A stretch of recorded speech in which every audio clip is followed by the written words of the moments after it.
morning, ladies and gentlemen. We're back. A nice, bright Sunday morning in Germany at the Nordschleife circuit, 20 plus kilometer circuit. The drivers just having a go at the circuit, which is almost 20 kilometers long. It's the second longest circuit in the Gran Turismo lineup. Riding on board with Seshan Gunasekara as he has clocked the sixth fastest time up to now. And as you see, Brian Pereira has set quickest time, he's quickest at the moment. But Angelo Senoratna is the man who has set the fastest time of 6 minutes 7 seconds. This circuit, in the fastest time is around 6 minutes, or maybe a smidgen under. Last time has been 5:54 on this circuit in a GR2, I'm told. So this is approximately 12 seconds behind the pace of last year, but the drivers all trying to get their teeth in right now. As you see, Brian Pereira, the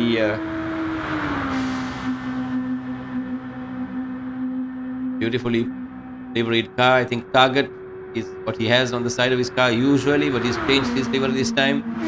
Viren Boteju driving the GTR, and you find drivers coming and going from the room lobby trying to get themselves sorted out here. Thiago Pereira in that gold color car of his, the SLT Mobitel branding, also trying to set the time. Rise UM is at the moment taking it easy. He has opted to run the Lexus today. Shan Gunasekara again in the GTR. Kevin Pereira also in a white color GTR. Angelo in the pits at the moment. Mevan Pereira also in the pits at the moment. We've got 8 drivers on track, and we are waiting for another 2 drivers to plug in.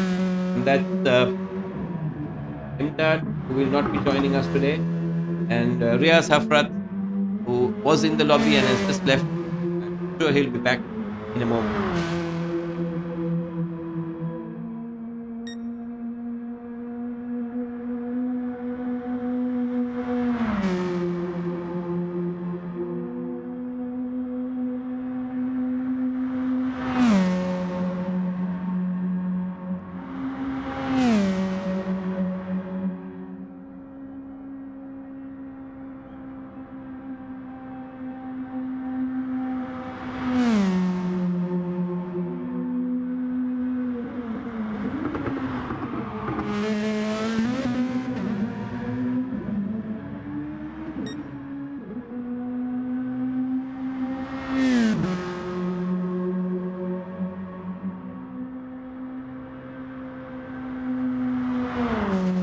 Brian still holding fourth with the quickest lap of 5:58, 5:96, and is followed by Thiago, who's clocked a time of 6:26. I think that's his out lap. Hasn't set a time lap as yet. Bryce Wim, again, same story. He's still on his out lap. He's still coasting around. Sashan Gunasekara, fourth so far, and I'm sure he will clock a time as well. This circuit, a really long circuit. It's very, very tough physically as well as mentally.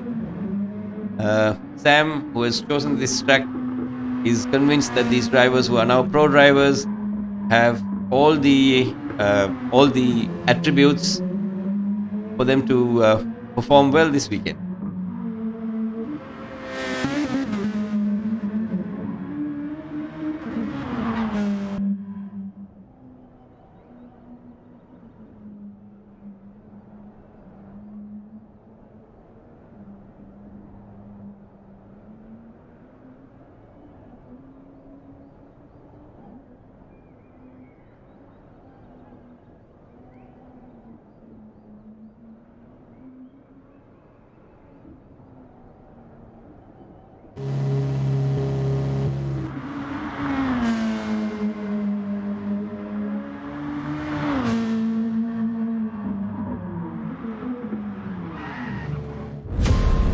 1934, Phil Falk sets a record at the first Mahagastara hill climb. 1936, Mrs. Gordon Graham, the first female racer to compete in her Austin 65. 1959, Mrs. Monica Collier enters the racing circuit. And now it's the age of digital motorsports. The oldest motorsports club in Sri Lanka with a glorious heritage of 87 years and attuned to shifting times keeps rubber burning on tarmac, dust spooling on dirt, and quarter miles conquered.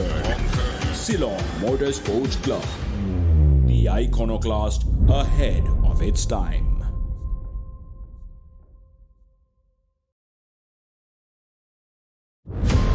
In 1934, Phil Falk sets a record at the first Mahagastara hill climb. 1936, Mrs. Gordon Graham, the first female racer to compete in her Austin 65. 1959, Mrs. Monica Collier enters the racing circuit. And now it's the age of digital motorsports. The oldest motorsports club in Sri Lanka with a glorious heritage of 87 years and attuned to shifting times keeps rubber burning on tarmac, dust spooling on dirt, and quarter miles conquered.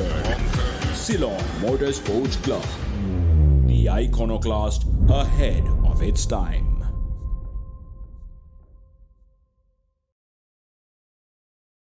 In 1934, Phil Falk sets a record at the first Mahagastara hill climb.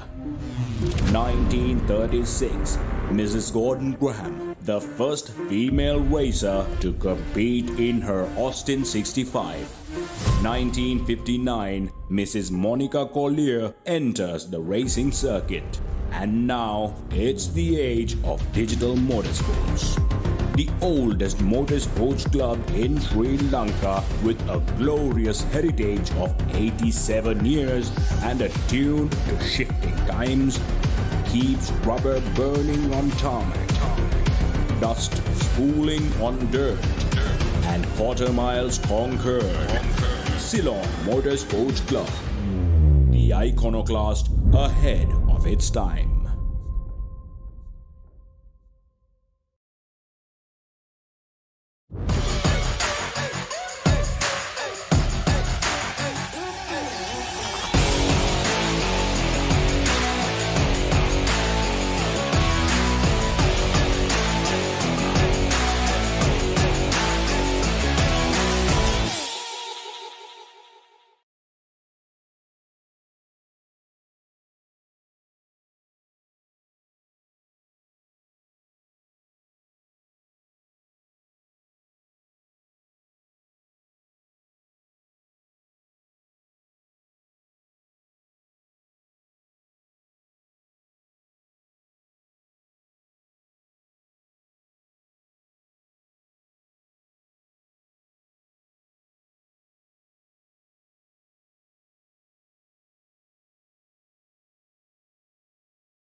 Brian still seems to have the edge over the other drivers.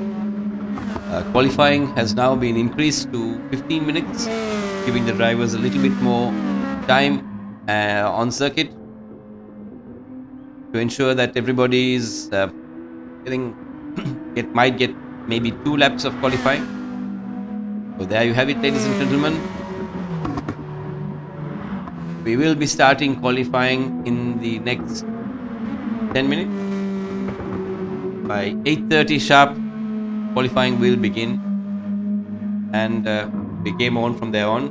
Got Viren Boteju, Angelo Senratna, Thiago Pereira, Riaz Hafrat, Kevin Pereira, Seshan Gunasekara, Brian Pereira, Mevan Pereira, and Rise UM. 9 drivers all vying for supremacy on this wonderful circuit.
Race control just informs all drivers that qualifying will start sharp at 8:30, and we will have all drivers out on track for 15 minutes.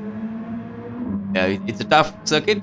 I presume they will be able to do one clean lap, maybe a second, and it'll be interesting to see because this point of time, by the time you do the second lap, your tires are pretty gone, and your fuel load is somewhat depleted.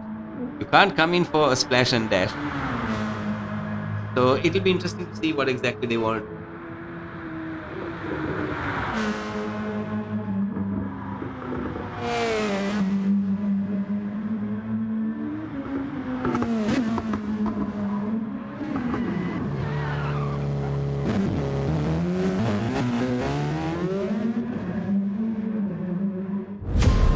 1934, Phil Falk sets a record at the first Mahagastara hill climb.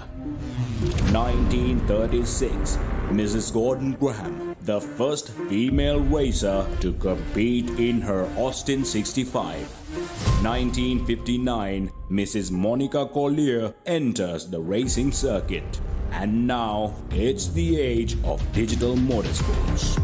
The oldest motorsports club in Sri Lanka with a glorious heritage of 87 years and attuned to shifting times keeps rubber burning on tarmac, dust spooling on dirt, and quarter miles conquered.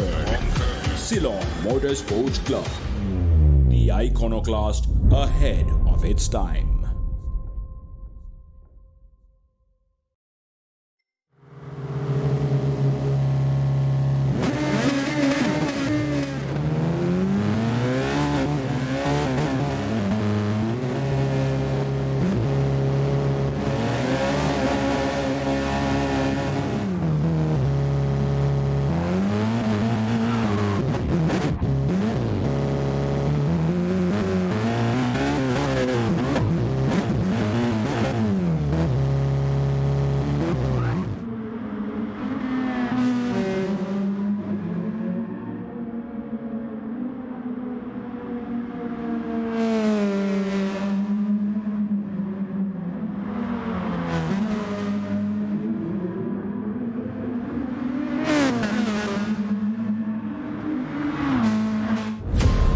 In 1934, Phil Falk sets a record at the first Mahagastara hill climb.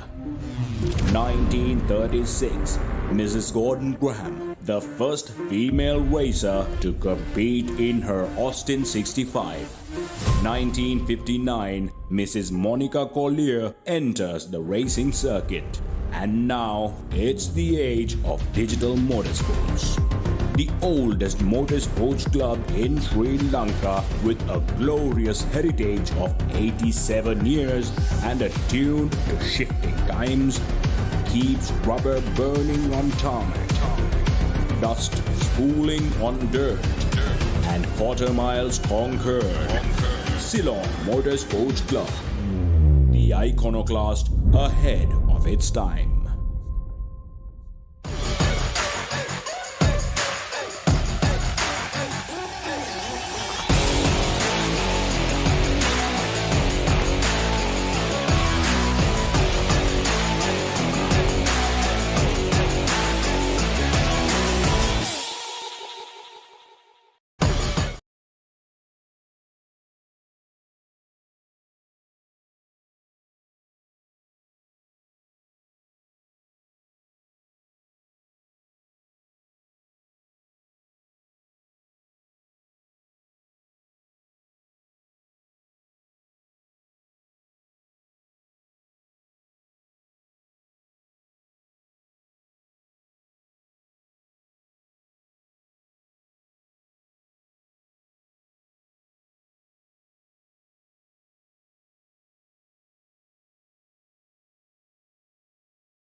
Back, ladies and gentlemen. There was a bit of a glitch in one of the driver's routers, and we had to give him the benefit of restarting his router. And we're back now for the 15-minute qualifying session. First out of the pitch seems to be Thiago, followed by Brian, followed by Seshan, followed by Rise, Mevan, Kevin, Angelo, Riaz, Hafrat, and finally Viren Boteju. Then taking it very easy, giving himself a little bit of breathing space, whereas everybody else seems to be bunched up together. And if I had anything to do with this, I try my level best to stay away from the traffic, because the last thing you need is to get into somebody else's path. But the positive of that could be that you could get a slipstream on the long straights here. Yesterday, I was watching a couple of the drivers practicing, and on the level area, the cars were touching about 295 kilometers an hour, and downhill they were doing a 303. Trust me, a lot happens at that speed, and it's important that everybody gets a single lap clean, because anything can go wrong in this circuit. It's extremely bumpy. The turns are very hard to remember, because you've got, not too sure the number of turns here as well. But trust me, they come extremely quickly, and the elevation changes do unsettle the car. As you can see, Brian Pereira there motoring around there, and, trying to find a little bit of gap in the circuit. So Sashan Gunasekara there being followed by Brian. Okay, and Sam now tells me there are 73 turns. I didn't want to ask him how many lefts and rights, but trust me, 73 turns is a little bit more than what I can put together and remember. So Rise to him there in that beautifully appointed Lexus. I think Rise being the only one who's chosen to drive the Lexus today, and Thiago now having managed to got the jump on everybody else, seems to have got a patch of clean air for his qualifying run. Rise 2 has got, I think he's 2 is the benefactor of that. He has Thiago, who's quite far ahead of him for the qualifying, so he won't get impeded by a car in front. Seshan also now trying to find that little space. These drivers will all now try to get a gap between each other. The faster ones being a few seconds quicker, not tenths. This circuit will be seconds. And Brian there also trying to find his little spot there. We've got to wait around about 6 minutes here for anyone to find where the lap is. There's about 3 minutes after the checkered flag is waved from qualifying. It's about 3 minutes left for the drivers to complete a lap as well, so it's important that they all get in at the right time. 15 minutes of actual qualifying and 3 minutes of after the checkered flag goes down for the cars to complete a lap. So ideally, if you're smart enough, you might be able to get 2 laps in here. The important thing is that you do get a clean run.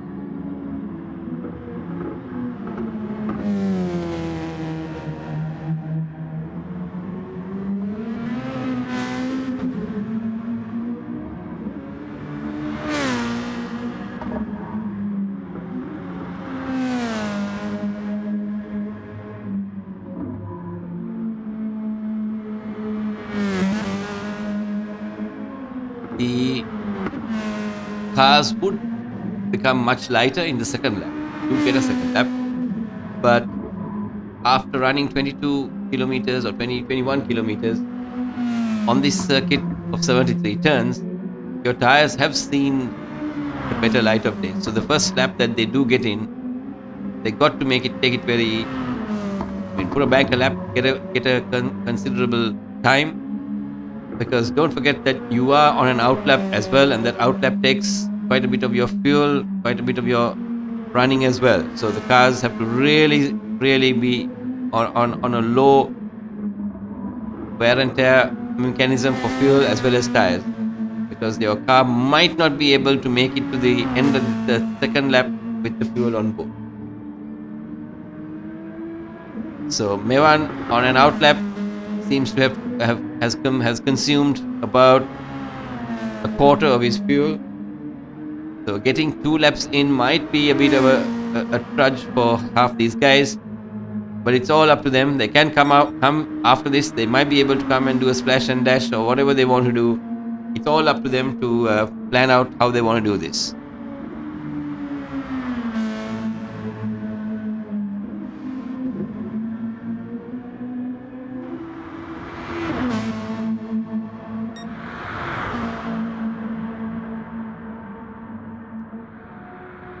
Rise to him again in that beautiful car, the Toyota Lexus.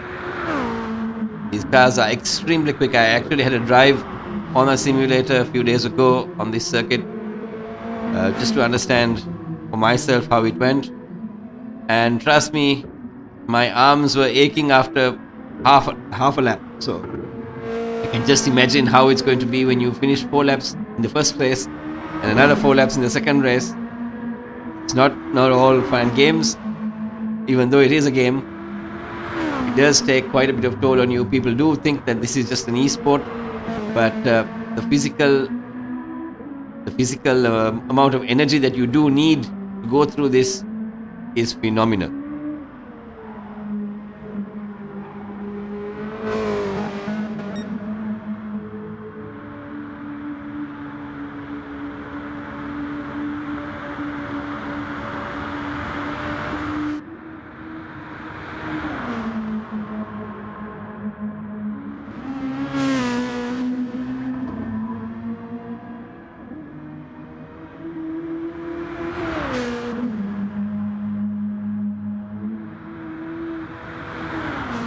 As you see, Sashank Gunasekara there, now having completed quite a bit of his first lap, keeping that car pretty much on circuit.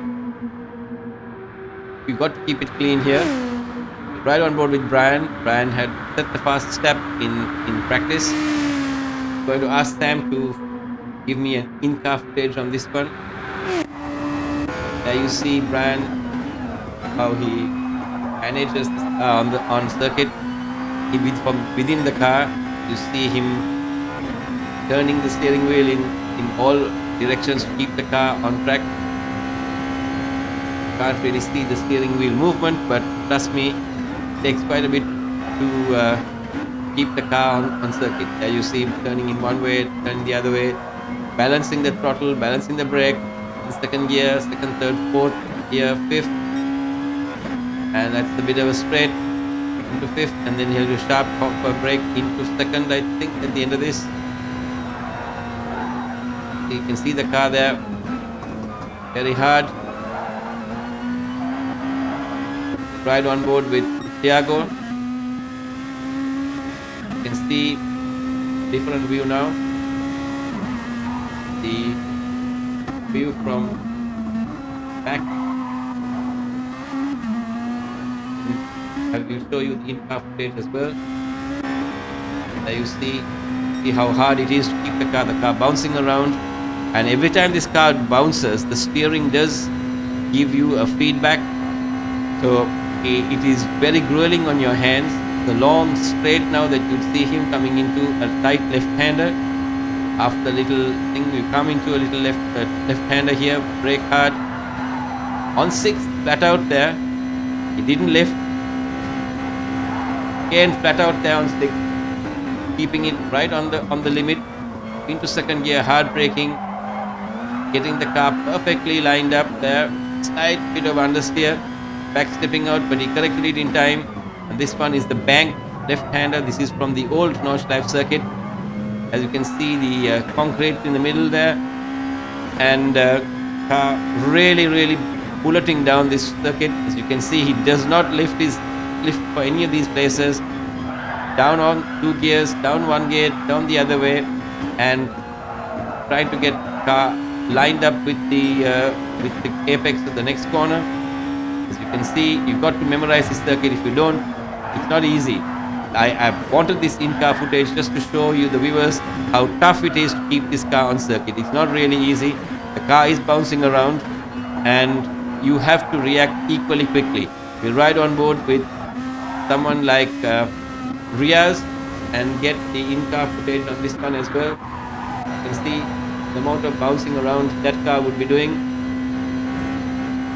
These guys are pro drivers and they differentiate the men from the boys. And if you are unfit, this is the track that's going to catch you out. It's not going to be that easy, as Riaz now goes around that old Nordschleife circuit, that section. The car does get unsettled. You've got to go on the wider side of that to make sure that you come out on the correct line there. As Riaz there, you see him flat out as well there. You have to keep the car flat out.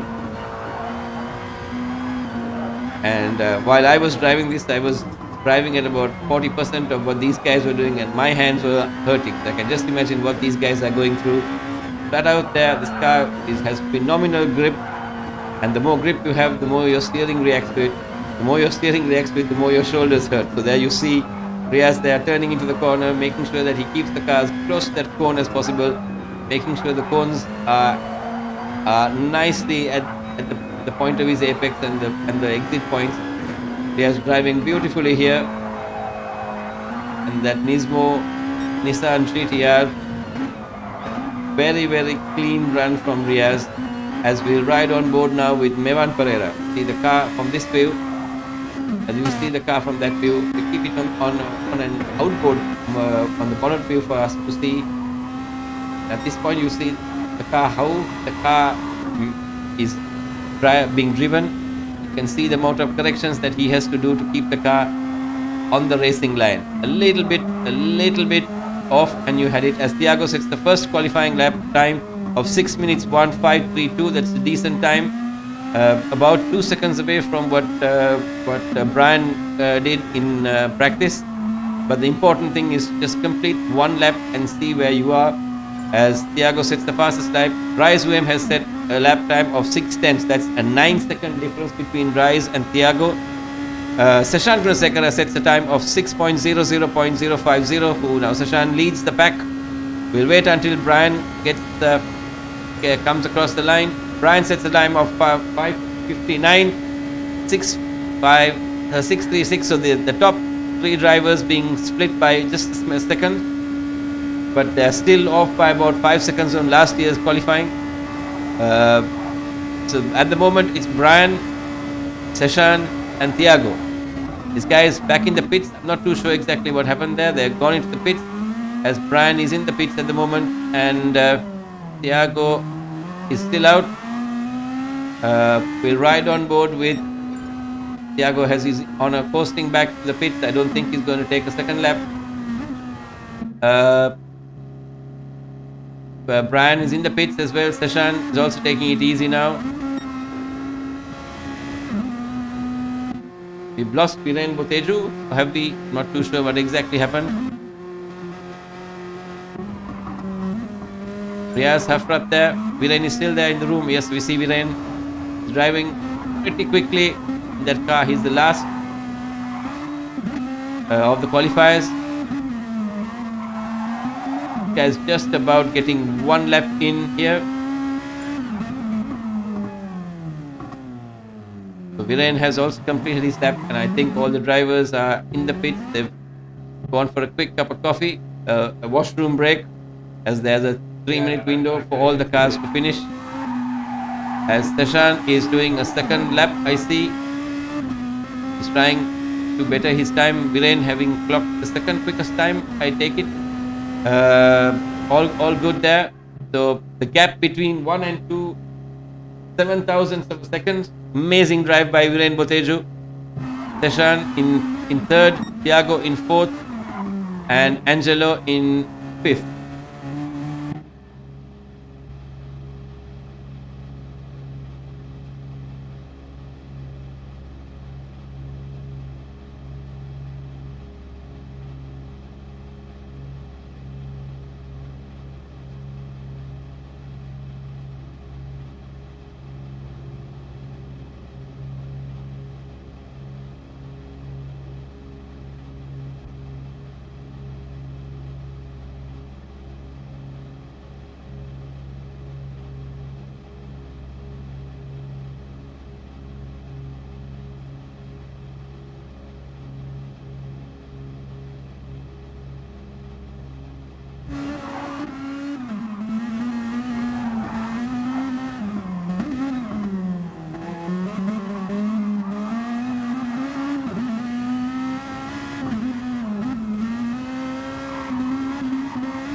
as we come into the final bits of qualifying.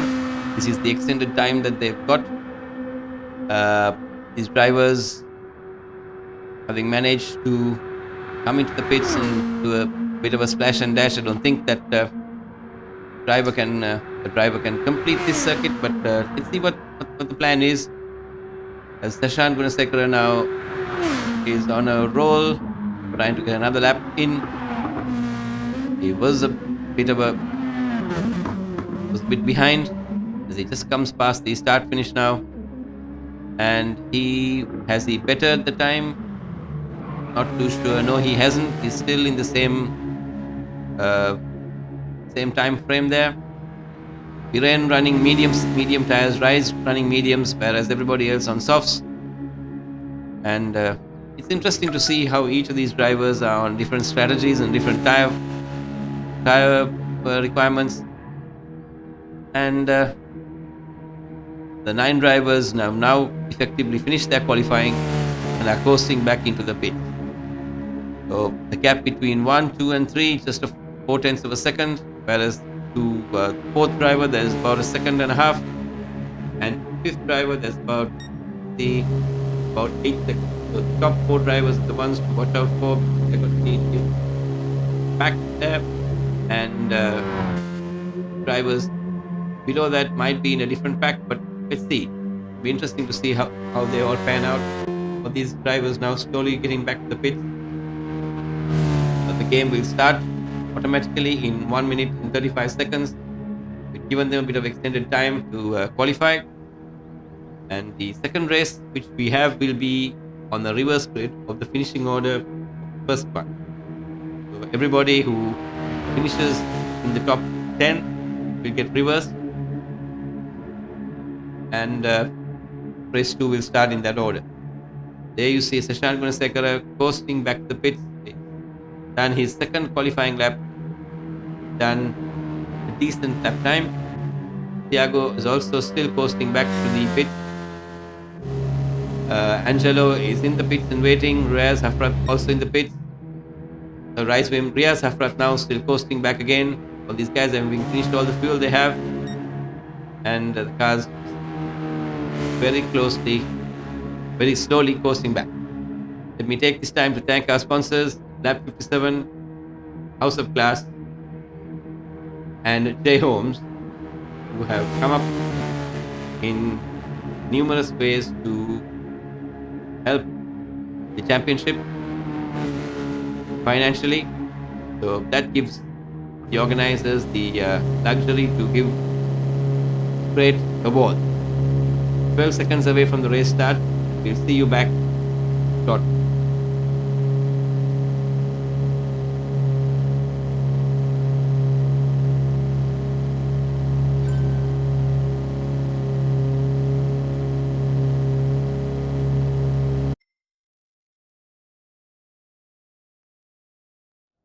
Race start happens right about now, ladies and gentlemen. This is the race 1 for the Race at Home Championship, round 6. And we've got 9 drivers on the start-finish stretch, awaiting starters' orders. Brian Pereira, Viren Boteju, Sashan Gunasekara, Thiago Pereira, Angelo Senratna, Bryce Uem, Riaz Hafrat, Mevan Pereira, all waiting to take part.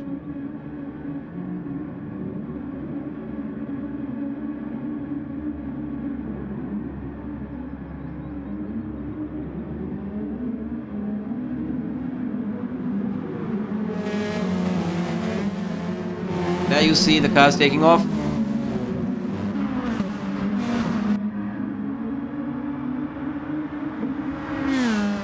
All cars off, and Viren Boteju takes off, cantering away, and there you see all the cars having taken off. Brian Pereira apparently is having a technical issue, unfortunate for him. And Viren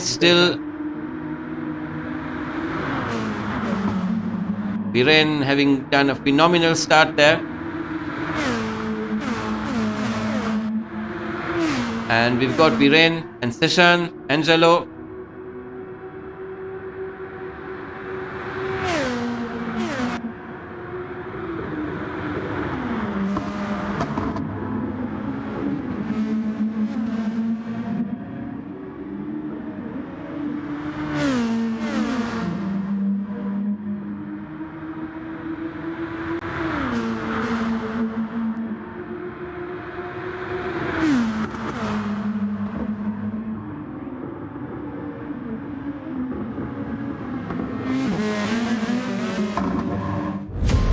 (1934), Phil Falk sets a record at the first Mahagastota hill climb. 1936, Mrs. Gordon Graham, the first female racer to compete in her Austin 65. 1959, Mrs. Monica Collier enters the racing circuit. And now it's the age of digital motorsports. The oldest motorsports club in Sri Lanka with a glorious heritage of 87 years and attuned to shifting times keeps rubber burning on tarmac, dust spooling on dirt, and quarter miles conquered.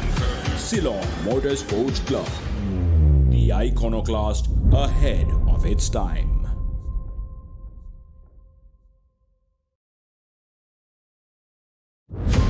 (1934), Phil Falk sets a record at the first Mahagastota hill climb. 1936, Mrs. Gordon Graham, the first female racer to compete in her Austin 65. 1959, Mrs. Monica Collier enters the racing circuit. And now it's the age of digital motorsports. The oldest motorsports club in Sri Lanka with a glorious heritage of 87 years and attuned to shifting times keeps rubber burning on tarmac, dust spooling on dirt, and quarter miles conquered. Ceylon Motorsports Club, the iconoclast ahead of its time.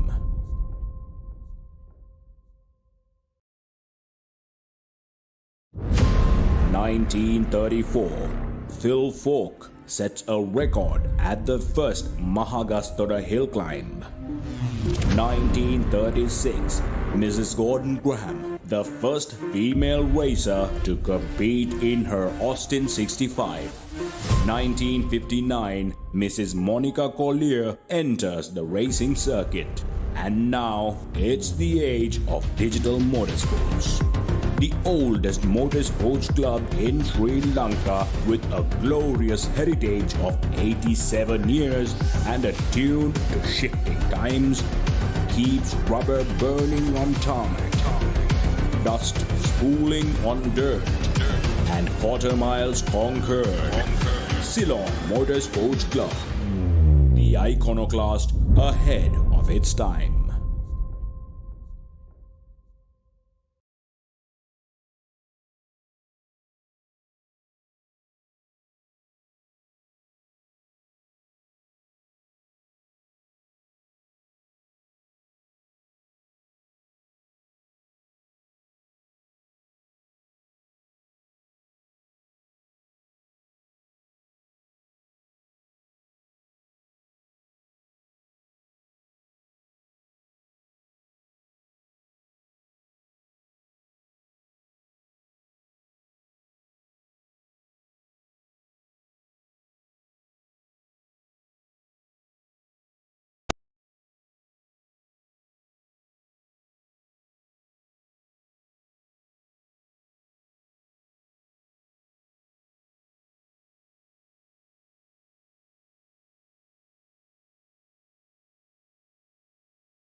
back again to start the race. There was a bit of a glitch again, some of the drivers not being able to see the other drivers, and we hope that it doesn't happen again.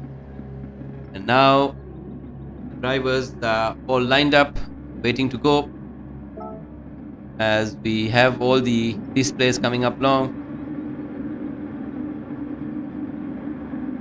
Brian heads the pack, lights off, and the car's snaking around a bit as Brian heads off into the sunset with 1, 2, 3, 4 keeping the same place as earlier. Brian now running racing soft tires as Viren managing to hold up Seshan and Thiago, the top 4 drivers here, all in a bunch, and Angelo also keeping very close to the top 4. These guys all on a roll as Seshan manages to hound Viren. Thiago falling back a little bit there. It will be the top 4 who will show the colors here, as Viren being hounded by Seshan and holding up the pack a little bit, as those 3 cars go really close to each other. Seshan, Viren and Thiago, all 3 very, very, very close to each other now, and Seshan trying everything in the book to get past Viren, and Viren making that car the broadest car possible, and this is going to hurt poor Seshan's championship, because Viren, as Brian is running away with this one, as Seshan makes a mistake there, goes a little wide. Thiago trying to sneak in on him, not really making it stick, but very close. I'm wondering whether there's a little bit of gamesmanship here between these 3 drivers. They are extremely good at it. Seshan trying very hard, and Thiago hanging on to Seshan for dear life. He's anchored himself onto the back of Seshan, and if something does happen, he's going to be the benefactor of that one as well. These 2 guys really at it. Seshan is a really, really good driver. He's not going to make a mistake and go into the back of Viren, but Viren slows the pack immensely. And see, there was a bit of a moment there from Thiago, and Thiago goes sideways there, loses it a little bit, and Angelo right on his tail there. Interesting racing here from the top 5. We won't stick with Brian because Brian has gone off into the sunset again. Seshan car snaking around. Thiago under pressure from Angelo. Angelo hanging on to the back of this pack, this train of 4 cars here. Brilliant driving by all of them to keep the cars on circuit here, as Seshan gets right up to Viren. Angelo trying to get past Thiago. Good dog fights here, clean racing from the boys, and Seshan and Viren now trying their hardest again. Seshan trying everything again, and Angelo trying everything on Thiago, but these guys are experienced drivers. Seshan getting right round the outside. No, he doesn't make it work. Viren using all his Katakurunda tactics to keep Seshan behind him. Seshan trying very well, very hard, as Brian Pereira has managed to get a lead of 5.3 seconds. He says, thank you very much. That restart really helped him, I think, in the process. I'm wondering what exactly happened, but we don't know exactly what happened, but there you see it, these 4 drivers trying their hardest here, as Thiago has managed to got into the rhythm again and caught hold of Seshan. Angelo has fallen back a little. These 3 drivers, the realistic times in qualifying, Angelo was 7 seconds away from Thiago's lap time. I'm not too sure that he can hold it all the way, but brilliant driving from these guys. We've got a whole load of people watching on YouTube as well. These guys, amazing driving by these 3 drivers. Angelo Senaratna there, Cake Factory boy, running his Danas there. Raizuem, a lonely 6th place. Kevin Pereira there as well. Riaz Hafrat just a little bit behind Kevin in that GTR of his. and Mevan Pereira quite far behind. Mevan is 19 seconds away from his elder brother Brian. Brian in a league of his own on this one, and Viren holding everybody up again, which is in a way hurting Seshan, because Seshan now is 8 seconds away from his championship rival. He's a little bit away from this whole thing. Seshan here, 1, 2, 3, 4, and 5. All these cars almost in a train here. Interesting, but what's going to happen is he's going to really hurt their tires.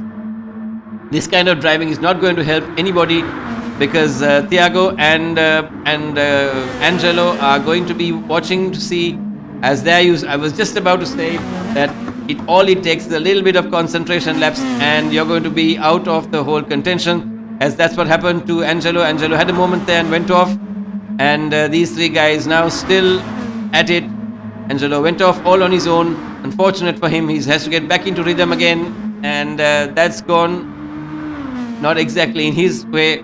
Riaz again all on his own. I think Riaz has got the better of Mevan. Mevan Pereira again there, also all by himself. He's got 5 seconds ahead to and I'm just, when I went away, Seshan Gunasekara has managed to get the better of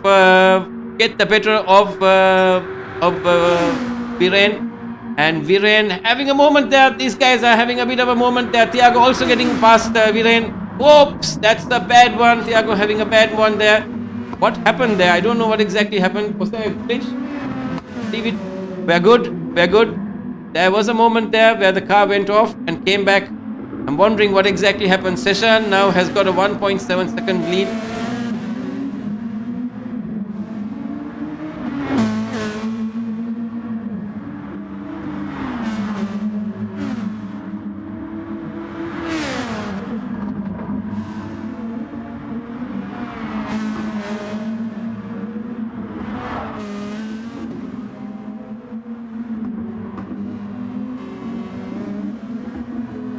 And there you see the whole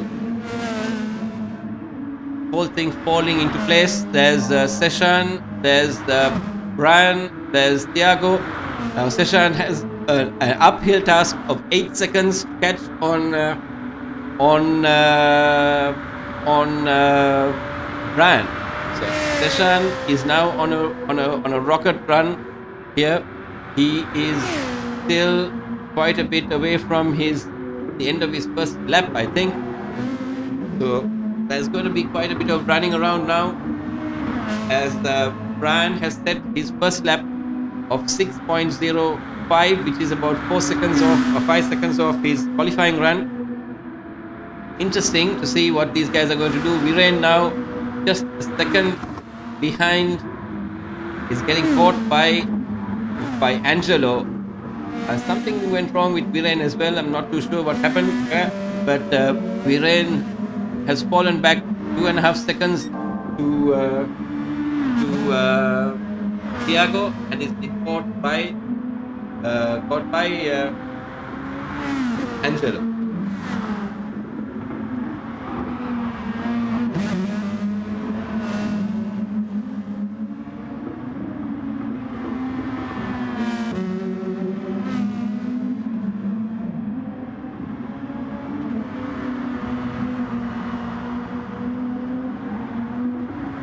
Viren Boteju is falling back on Thiago and is being caught by Angelo. I think, if I'm not mistaken, yes, that is the reason that this is all happening. Viren is running a medium tire. That's why he didn't have the grip at the start, while Thiago, Seshan is also running medium tires. That's why they're twitching so much. The tires are going to go away from them a little longer. Brian running racing softs, Seshan running mediums, Thiago running softs. So Viren is now struggling there because of his medium tire choice. Seshan having taken the same choice of tire as Viren. Their lap times are going to be slightly, but I can't really understand this one because they qualified so well. Maybe on the second lap the tires are going away. So there's something radically wrong somewhere. This is not working in favor of Viren. because Viren is being caught by Angelo there. Angelo is getting close to him.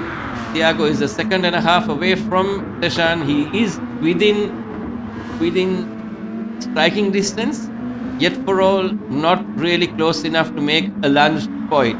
So he's basically there waiting for something to go wrong. Sam, what do you think? It's going to be very interesting to see what their strategy is going to be. Because, like you said, very, very grueling, long track. Number three most like 7 meters. Right. Tire strategy.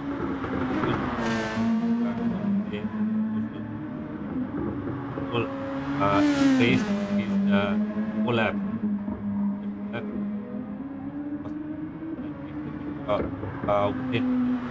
It reach to be at podium attendant. I don't know what exactly happened. Then dropped down a little bit. Why?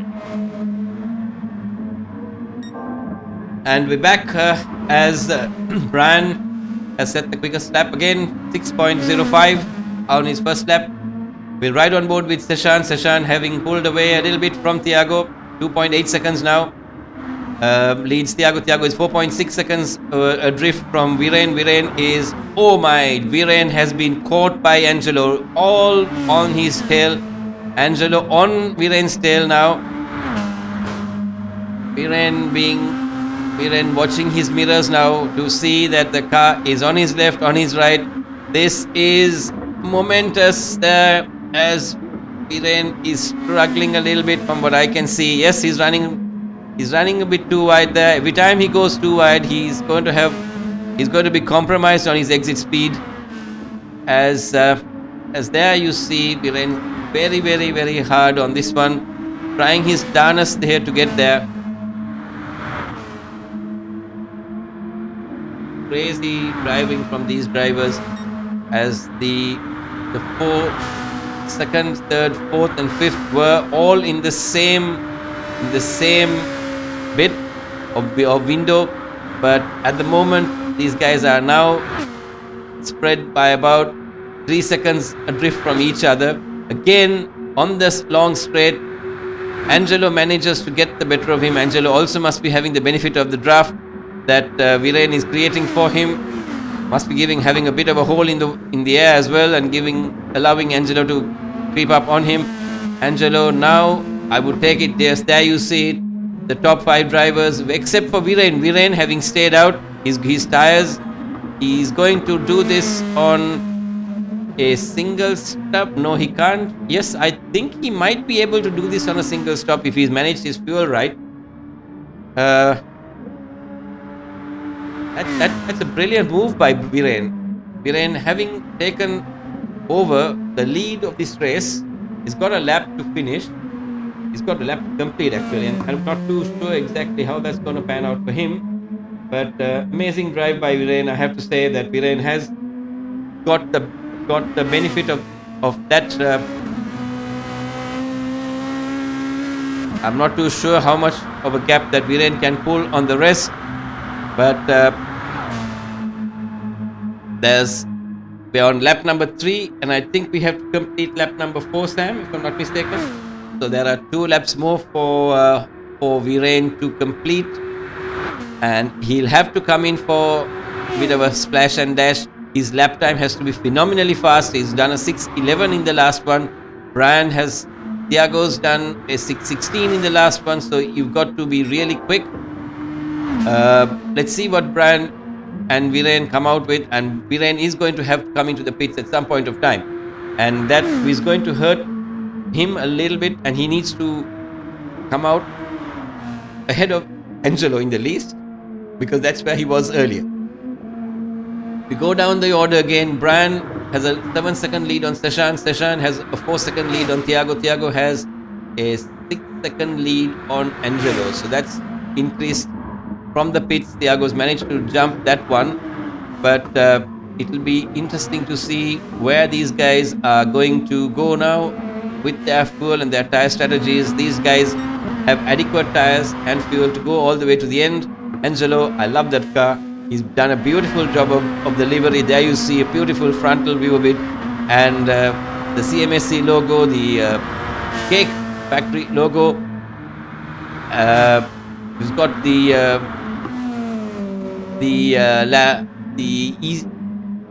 lap 57 logo on it as well. I'm trying to figure exactly where these logos are, but the car looks absolutely phenomenal. Riaz Hafrat, Dr. Riaz, Dr. Beamer coding himself. Oh, a nicely done car there too. And I like the color of that one too. It's a very pastel color. And Riaz there, 41 seconds away from the rest of the pack. But having said that, they're doing a brilliant job of driving here.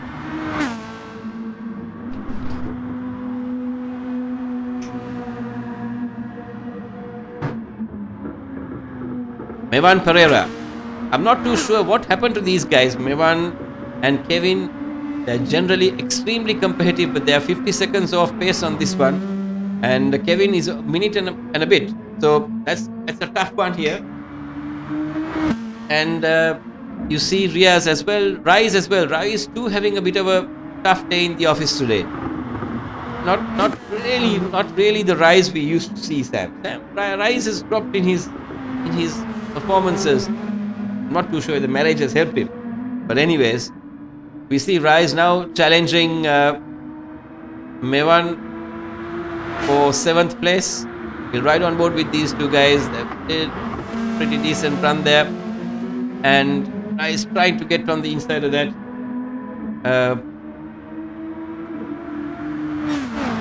He's trying hard there to get around Mevan. Jerky there from both drivers, and they've all had their pit stops and finished. Kevin all by himself. Again, we'll ride on board with Viren Boteju. Viren having a 5-second lead. He had 10 seconds on Brian earlier in that one lap. He's lost 5 seconds. I'm wondering, yes, he has to come into the pits on this lap because that's where he will have a problem. Otherwise, I hope and pray that he can make it to the pit because it's a touch and go. He's got quite a bit more in the lap to complete this lap.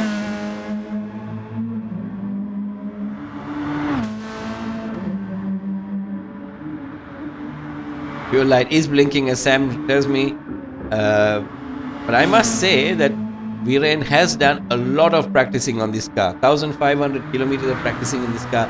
That's quite a lot. Brian's done 1,400 as well. Seshan has done 4,300 kilometers of practicing. That boy must be sitting on this simulator from morning till evening. 4,300 kilometers of practice sessions. Thiago, no better. 4,300 kilometers there. 4,003 kilometers as well. Angelo Senratne, 7,000 kilometers of racing in this car. They know this car inside out. Interesting statistics here. Don't forget, ladies and gentlemen, this is the amount of running this car has done for the whole year. So it's not only this weekend, but Brian there breaking the gap down to 2.6 seconds there. As I have my heart bleeds for Viren. He's on a long straight. The pit lane is at the end of this straight, and once you take the right-hander right at that corner, it's very, very easy to miss the pit entrance. It's happened to a couple of really good drivers, and after this corner he's going to duck in onto the pit lane. There he does it, and I'm going to ride on board for you to see what a pit stop looks like. Perfectly timed by Viren. Viren will take about 25 liters of fuel, I would presume, and he will change to a set of soft tires if I were him. He's no longer going to run the hards. He's going back on mediums. I hope not. He's on softs. No, I think he's on softs. And 25 liters of fuel to see him through to the checkered flag. Softs, there you have it. And about 36 liters of fuel. Little bit too much, but that's okay. He's going to make this thing stick.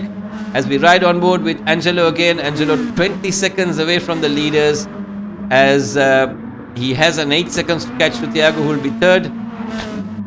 Viren now coming out a little bit behind Angelo. I've told you, Sam, the man who lost out in this was of Viren. He started second, I think. Unfortunate for him. He's trying his darnest here, but the great thing that is that he's got a cleaner set of tires, which will help him to get past Angelo at some point of time.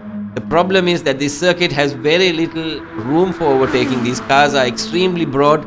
As someone said on the chat group the other day, the car is 75% the width of the track. So getting around is not going to be easy. It's going to be a tough one here for Viren. We'll ride on board with Viren and Angelo to see where exactly.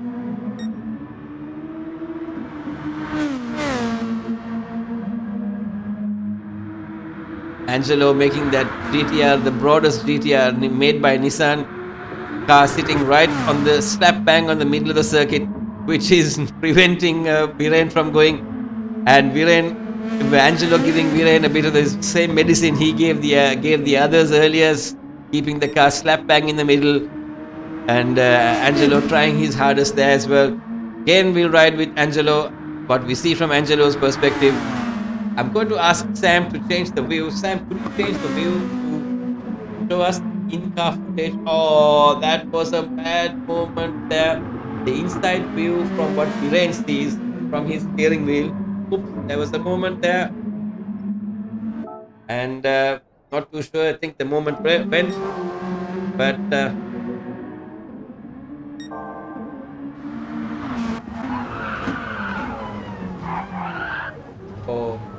Viren gone off again, all by himself. That one wasn't our fault. We didn't jinx it, that's for sure.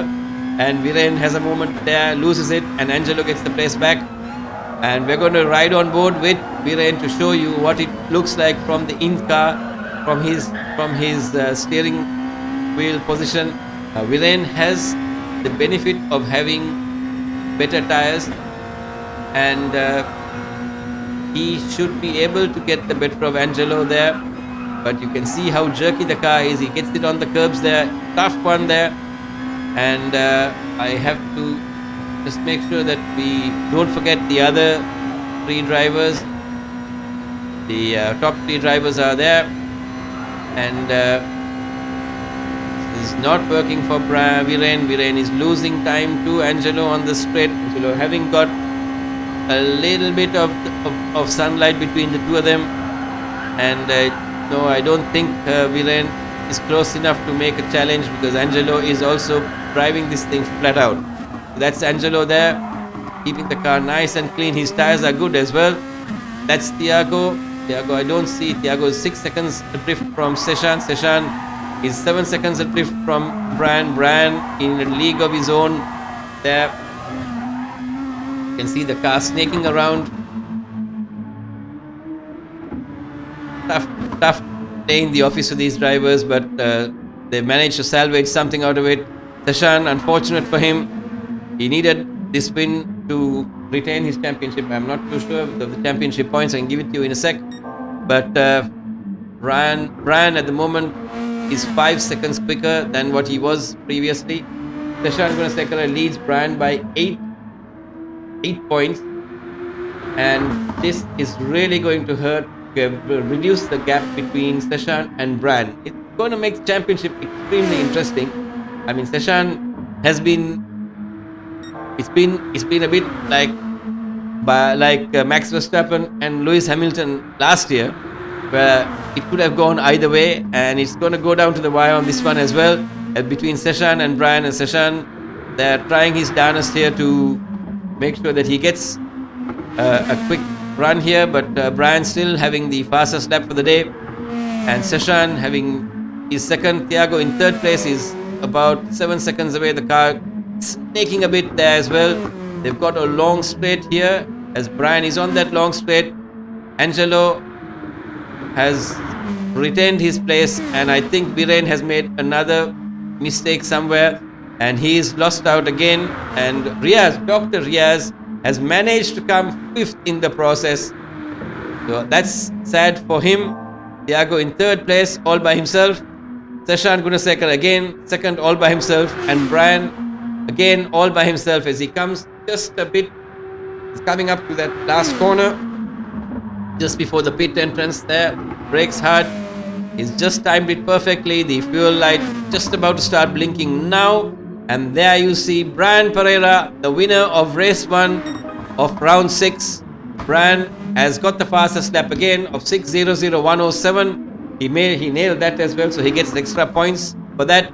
Seshan Gunasekara gets second place. Thiago gets the third, just coming along that one now, as he also clocks the time of 6:03. Brian having won this. Angelo in third, now coming across the start finish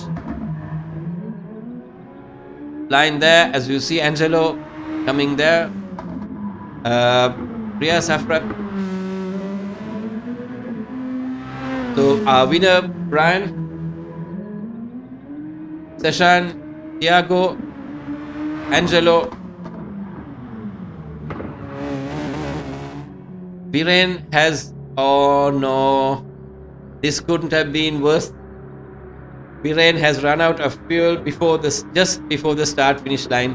The car has run out of fuel, and that was Bryce Wim, who comes sixth. There you see Rice coming sixth, Mevan Pereira coming seventh.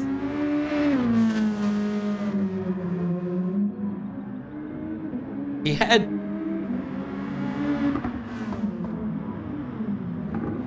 the car needs about 40 liters, and Kevin Pereira has run out of fuel as well from what I see.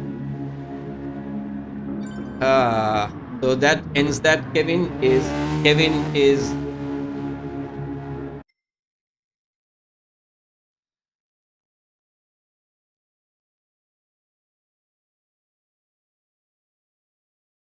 We'll be back with you, ladies and gentlemen, for the AM race shortly. 1934, Phil Falk sets a record at the first Mahagastora hill climb. 1936, Mrs. Gordon Graham, the first female racer to compete in her Austin 65. 1959, Mrs. Monica Collier enters the racing circuit. And now, it's the age of digital motorsports.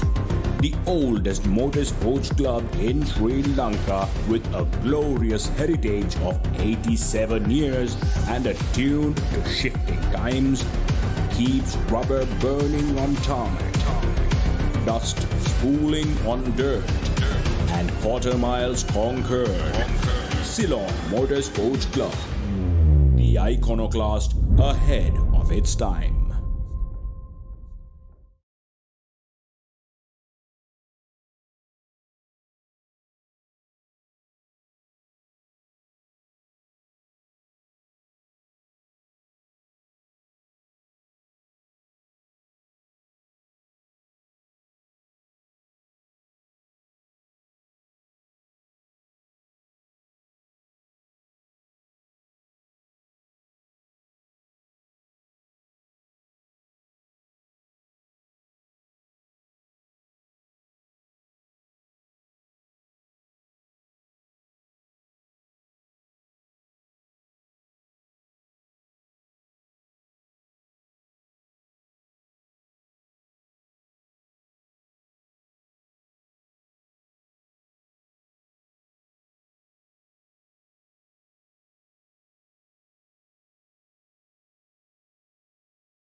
back, ladies and gentlemen, with the AM class. We're waiting for one driver to put his entry in. 10 drivers on track at the moment. Praveen Peter, our latest esport world. Welcome, Peter. Mom, hello.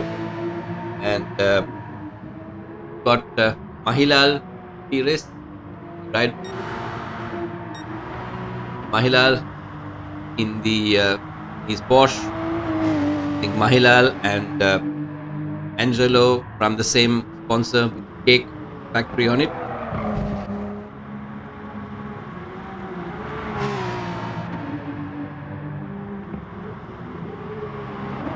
Mevan Vikramasinghe from Kandy, still recovering after going to watch the Bradby, I was told. Kamindra Veeravardhana, another brilliant driver. Rukshan Patirana, nicely branded car, I must say. Beautifully multicolors on that car, it looks nice. Praveen Peter, beautifully, again another nicely done car. Car looks very steady while he drives it. Seems to have a lot of experience on this one. Sachetana Patirana at the moment taking an easy drive on that. Kushan Peris, our championship leader, keeping the Dhammika Motors branding as he always does with all his cars in the real world as well. Saman Pereira, the man who has given the best genes to his three children, Brian, Kevin and Mevan, father taking part in the AM class, an absolute advocate of esport. We have to thank him for bringing in so many drivers as well. He's been helping us bringing in young talent. Saman, thank you very much. Adam Junaid, again in that J Holmes branded car. Adam sponsored by J Holmes. And Shane Darren as well there. So all the drivers, basically this class being almost a one-make Porsche class, and all the drivers in this class now opting for the Porsches. And we'll wait to see what kind of lap times we're going to expect on this practice session.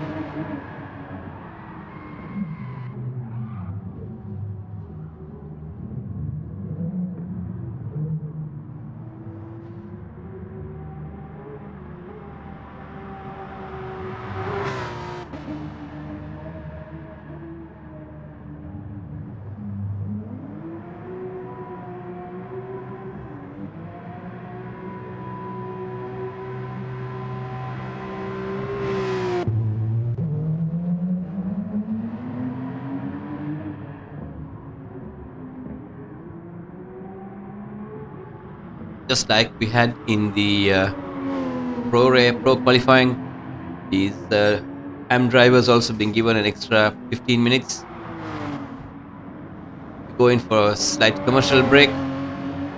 Come back to you with qualifying. 1934, Phil Falk sets a record at the first Mahagastora hill climb.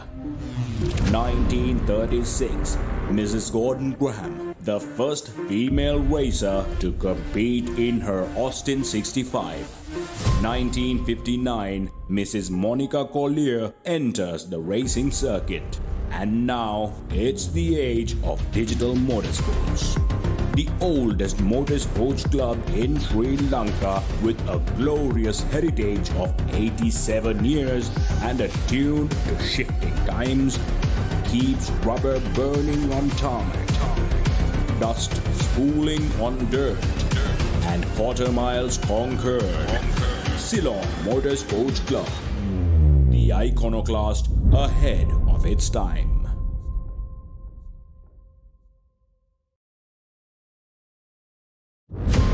1934, Phil Falk sets a record at the first Mahagastora hill climb.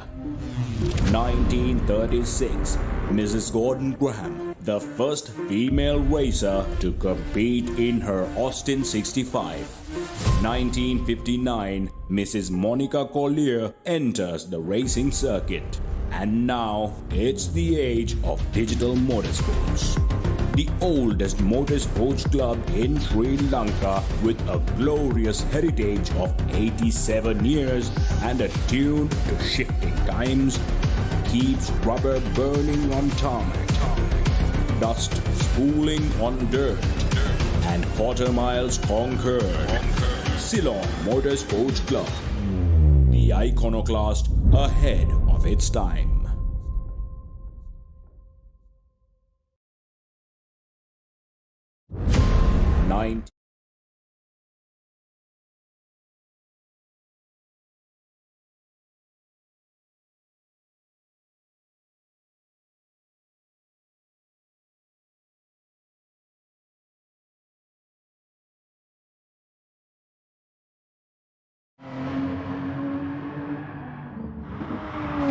Qualifying starts for the M class, and there you see the first of our runners, Ben Darren, on track. We've got Adam, who's managed to whip everybody else into getting out on the circuit first. He'll be followed by Mevan Wickramasinghe. Rukshan Patirana is the third cars which are there. As you see Adam there,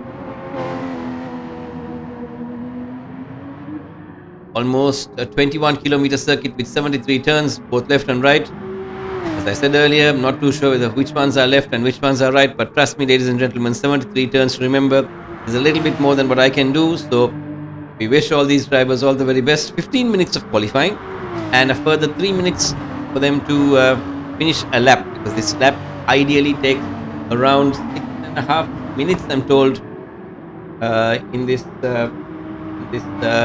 North Life circuit.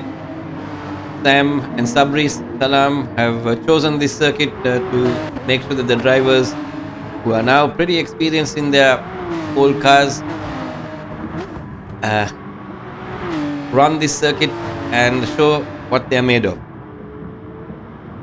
The circuit has very, very different height, so you got to make sure that you line your car correctly to make sure it's placed in the right place. And there you see it, Rukshan Patirana giving Mevan a little bit of a scrub and sending him off. These guys have to be a little cautious on this circuit.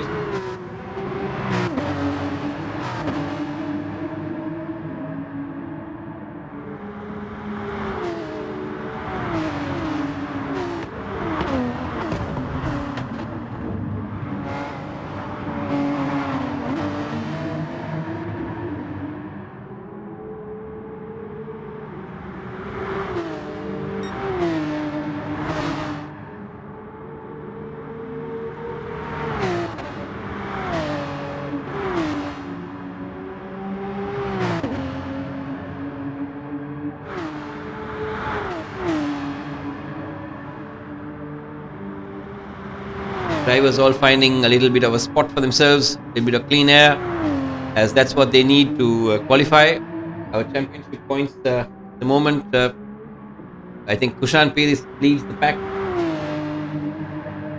If I may, this Kushan Piris leads Adam Junaid by just 4 points. So that the hustle here is as hot as it was in the Pro Class. Pro Class 2 had a very, very small gap between Sashank Gunasekara and Brian Pereira, and here you find the same thing between Kushan Peris and Adam Junaid. Mevan Wickramasinghe about 20 points away from the top two. He's in third place. Shane Darren in fourth, the championship. Tamindra Veeravardhana in fifth. Ravindra Randika Veeravarnakula in sixth. Sachetana Patirana in seventh. Inuk Madhumarach in 8th, Mahilal Piris in 9th, Ashan Silva in 10th, Pansilu Abhay Vikrama in 11th, Sam D. Smith. Sam Smith is missing today. Sam Smith is in 12th, Rukshan Patirana is in 13th, Aaron Gunavardhana, who took part last time, is in 14th, Saman Pereira is in 5th. So there you see all these drivers speak of the devil, Saman Pereira is there on circuit, and Rukshan Patirana there. Rukshan Patirana there in that car of his. Adam Junaid still leading the pack. There you see Adam, beautifully branded car again.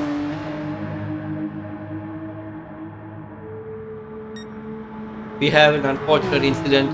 Yomal, who was supposed to come and take part with us, has suddenly been told that there is a CEB maintenance which is happening in his area between 8 and 4, so he can't take part. That's unfortunate. We were looking forward to seeing Yomal show us his skills on circuit. Next time, for sure, he says.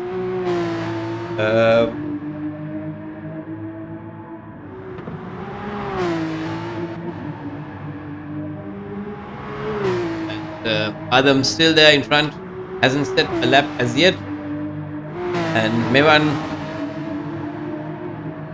And again, you find these guys, Tamindra Veeravardhana and Mahilal, all three of them coming very, very close to each other. This is still a qualifying run, and they don't need to actually get so close to each other. They all need to find a little gap for themselves to have a clean lap. That's what I would work as a cautious mechanism in this process. But for some reason, these guys are trying to fight each other on circuit in a qualifying session. It's not ideal. But Mahilal trying to get a slip and a toe on the long straight. Again, it's unnecessary because you are still on an out lap, not even a qualifying lap. So there you see it, these drivers have different strategies in how they're going to get to where they want to get to. Mevan Vikramasinghe, another brilliant driver who came third in the championship last year, is in fourth place.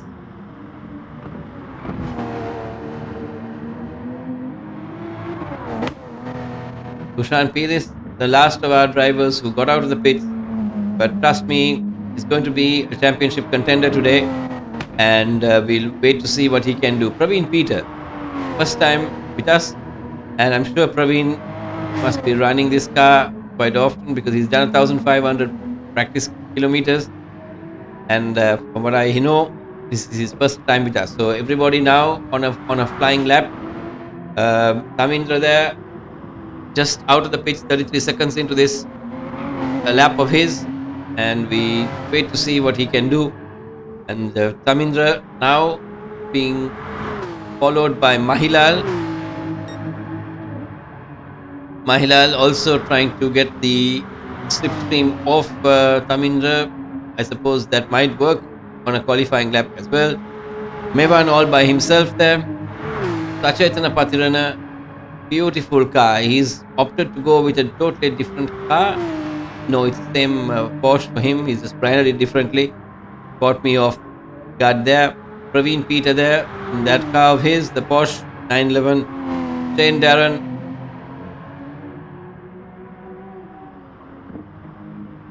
Not too sure, but I can see a number 35. That may be his lucky number. We wish him all the very best. There you see Kushan Pires. Kushan runs that car with Damika Motors branding on that. Saman, all these cars looking very, very psychedelic, we call it. And Rukshan Patirana right at the back there. And we wait to see what these guys' timings are. So Adam Junaid still 2.15 seconds into his lap. About 35% of the circuit covered so far. Snaking around, that's not the ideal way to get around this circuit. You have to be very cautious, don't overdrive it. Take it easy, and then you'll get the maximum benefit out of this one. As I think Tamindra has had a bit of a moment, and Mahilal takes over that slot. Both cars going off, and there you see what happens when you hit the barrier. I'm sure he will get a penalty for that as well. Yeah, KM giving onboard penalties. Yes, there you see it. They don't take it very kindly if you do go into the wall. That's bad luck for Tamindra. You need to make sure that you don't touch the barriers. That not only will you incur penalty, you will also lose time from it. So Mevan Vikramasinghe there, and Vikramasinghe trying to stay out of trouble, keeping the car nice and clean. There again, we find that Tamindra has gone into the wall. Again, another penalty. I'm sure that's not going to help his qualifying chances today. Lucky he's got off without a penalty on that. But ideally, you do lose out big time. Praveen. Oh, as a bit of a moment there. Again, lucky man there. He didn't get it too far out and get a penalty. Just managed to scrub the barrier. He didn't go head on into it. And Shane Darren there. Quite a decent run from him as well. Young man. Kushan Perez. Waiting to see what Kushan's timings around this circuit are going to be, because he is the man who leads the championship. Saman Pereira again snaking his way around this circuit. Rukshan Patirana as well, usually getting airborne there. The GR2s get airborne, and it's a lovely sight to see. There's sunlight between the car and the circuit. And Adam, as he now comes along, nice clean run, I hope, from Adam. Breaks into second gear, throttles it out there, nicely done. Brakes again. Car balanced beautifully between the throttle and the brake. Light taps of the brake there just to keep the nose in. And these cars do handle like real life cars, and these guys are running very high end steering wheels as well, and pedals to help them in this mechanism. As you see, we've got 2.48 seconds a minute left in this qualifying session. Now we finished 12 minutes already. Mahilal Perez has an off again, and that doesn't really help Mevan. As Mevan,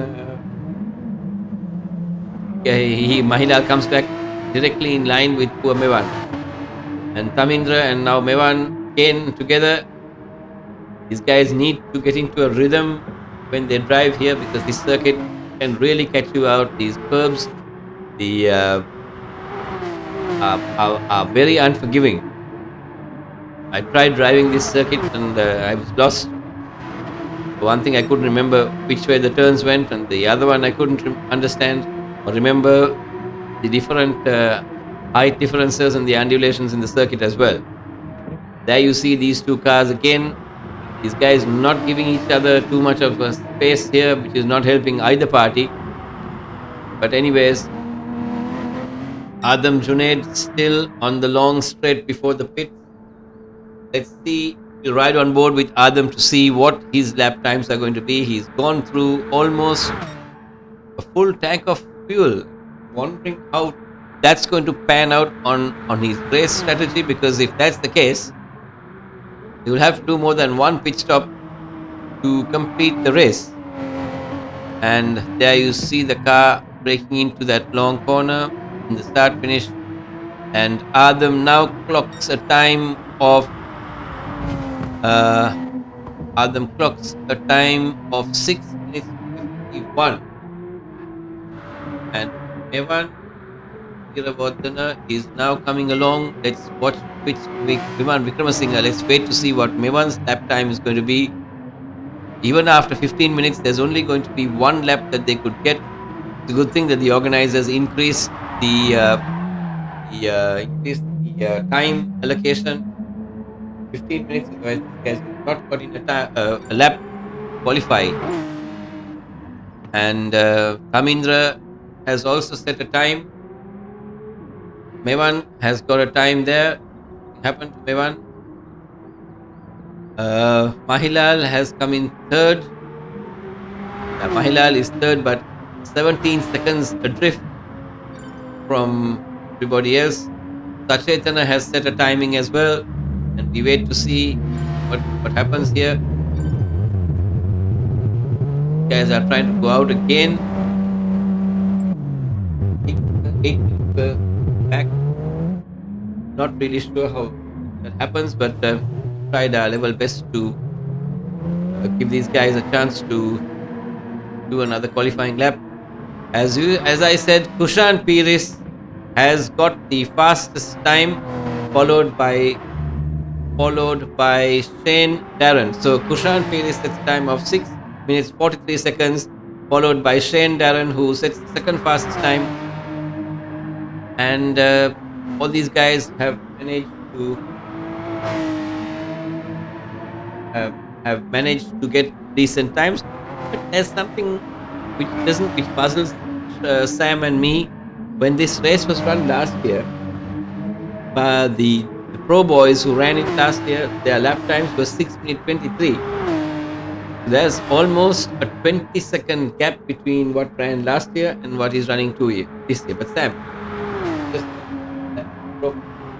this is the AM class. So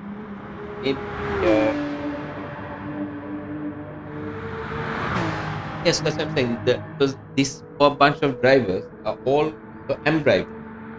Those drivers were the pro drivers.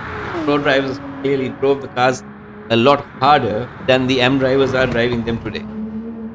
Progression in a different way, as one would put it. As Kushan Piris has got a lap time of 6:43.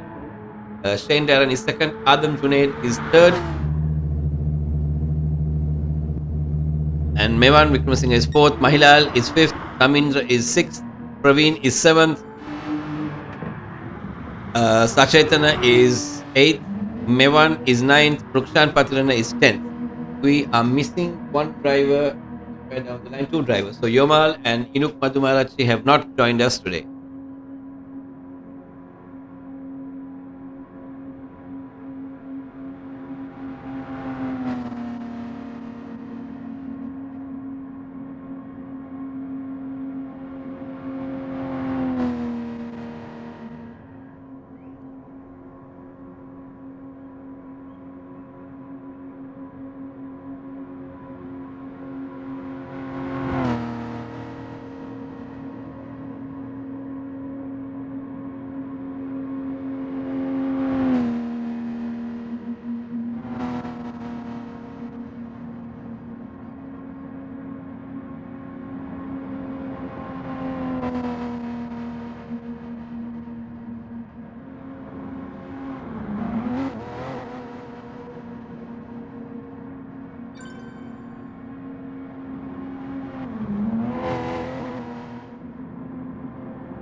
We will be back with the racing as it's just about to end the qualifying session. To all our viewers who are watching it live, I can see quite a few of them watching the race live. We wish all our drivers and the AM Race 1 at Northlife, Ceylon Motorsports Club, Race at Home Championship Round 6 AM class will start just about now.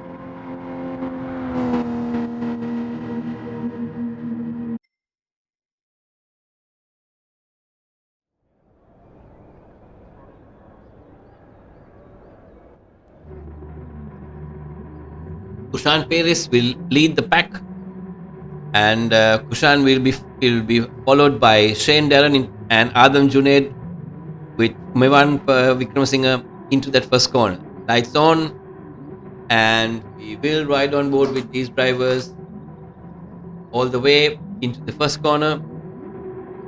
Can't see the lights from here.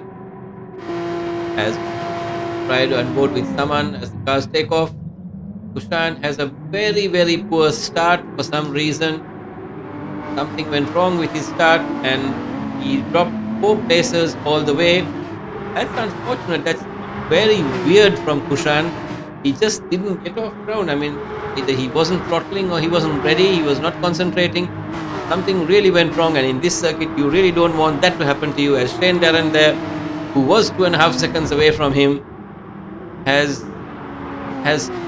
got the better of Kushan, and that's Mevan Vikramasinghe going off all by himself.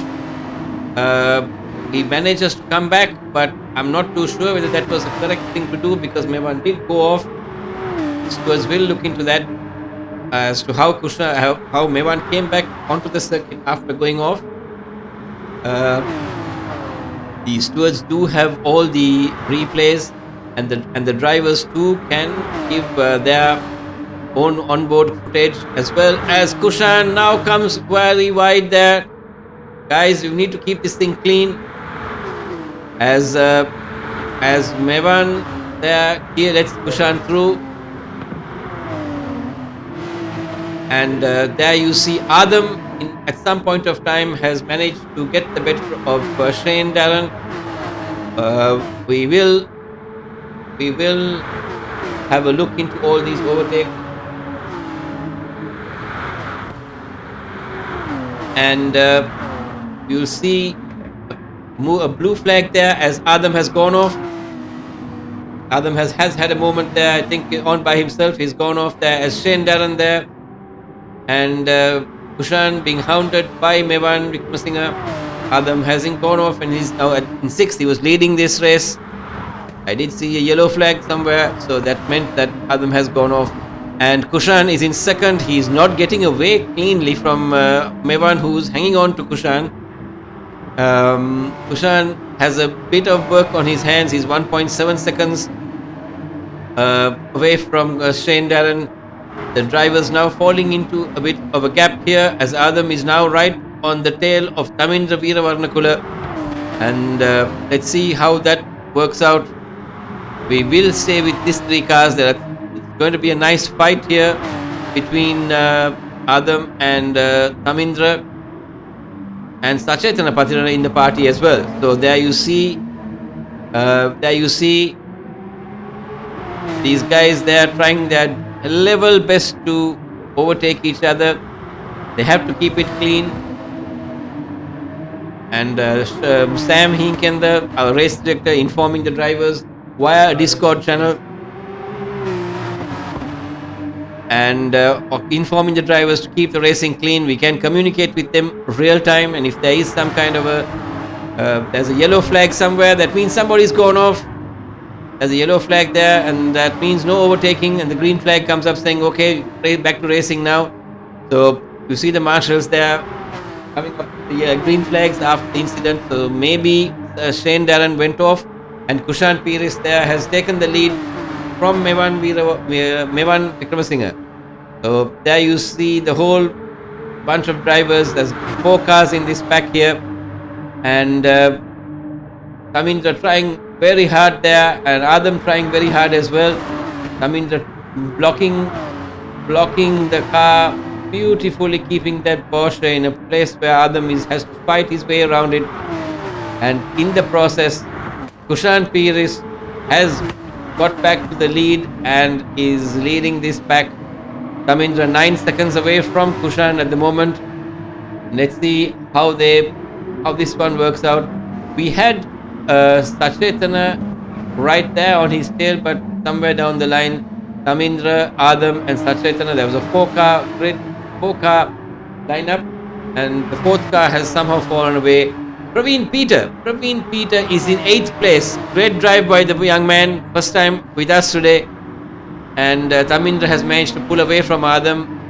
We'll ride on board with Mahilal again on his own. Kushan and Mevan. Oh, Kushan is not having it easy, sir. He's giving it as much as he gets. And Mevan Vikramasinghe is driving beautifully to keep up with Kushan. Kushan not really getting away from this one. But Kushan may be having a different strategy as well, because if you look at it, Kushan's fueling is way different to everybody else's. So Kushan may be running a 2 laps on trying to keep this thing going for 2 laps and conserving his fuel, whereas the others seem to be burning a lot more fuel than what Kushan is. Sam, your comments? I believe Kushan may be on a different fuel mapping, but both of these guys, Mevan and Kushan, they're all using the same tire compound. They're both using the soft tire compound. It's down to how much of fuel that you're going to be burning, and you need to keep in mind these Porsches, they burn a lot less fuel than the GR2 cars. So these guys have a kind of an advantage when it comes to putting down their strategy, tires as well as fuel. Yes, Sam, you're 100% right. Again, we ride on board with Kushan and Mevan, tooth and nail, if one would call it, on his tail. There is no quarter given and no quarters. And there you see Mevan on that long straight gets the better of Kushan. Kushan getting behind him. I'm sure Kushan is going to get the slip of Mevan and dive into that hard corner. It's a right-hander, yes, and Kushan is on the right side. Kushan has got the slip of Mevan. These guys can jostle between places again, but the hard braking right-hander into where the pit entrance is. Whoa! Mevan trying it. 2 wheels on the grass. You have to give it to these guys. Mevan, brilliant drive by these guys. They know exactly where to press the brake and when to throttle.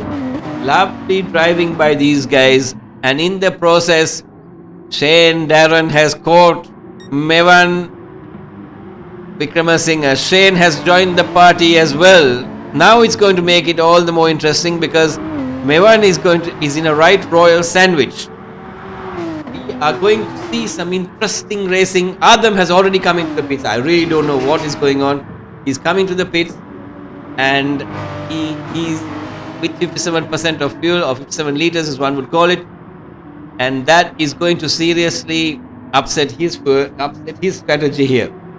Kushan Pires has managed to pull a little bit of a breather between himself and Mevan is now being hounded by Shane Darren.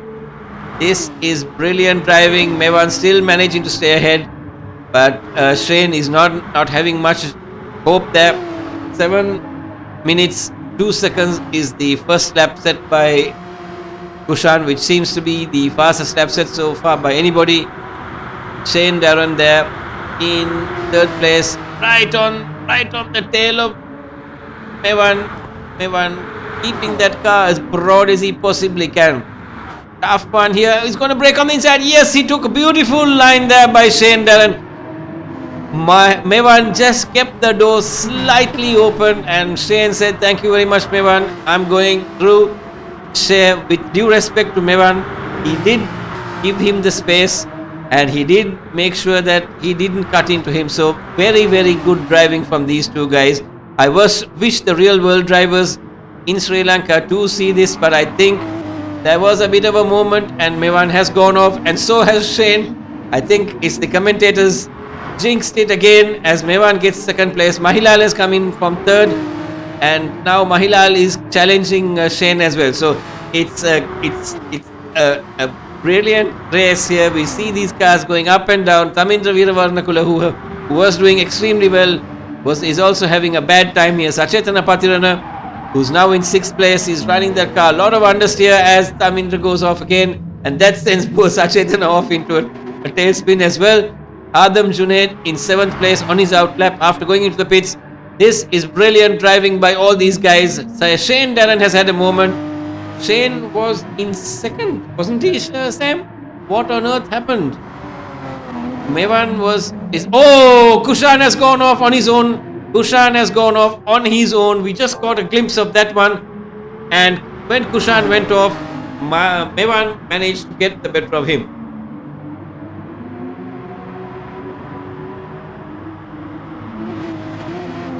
This track is not for the faint-hearted. You push it a little too hard and you're going to end up in the wall. Our leader Kushan Peer is all the way from the lead, is now down into 3rd place, and we have Kushan snaking around. The tires have seen the better days, and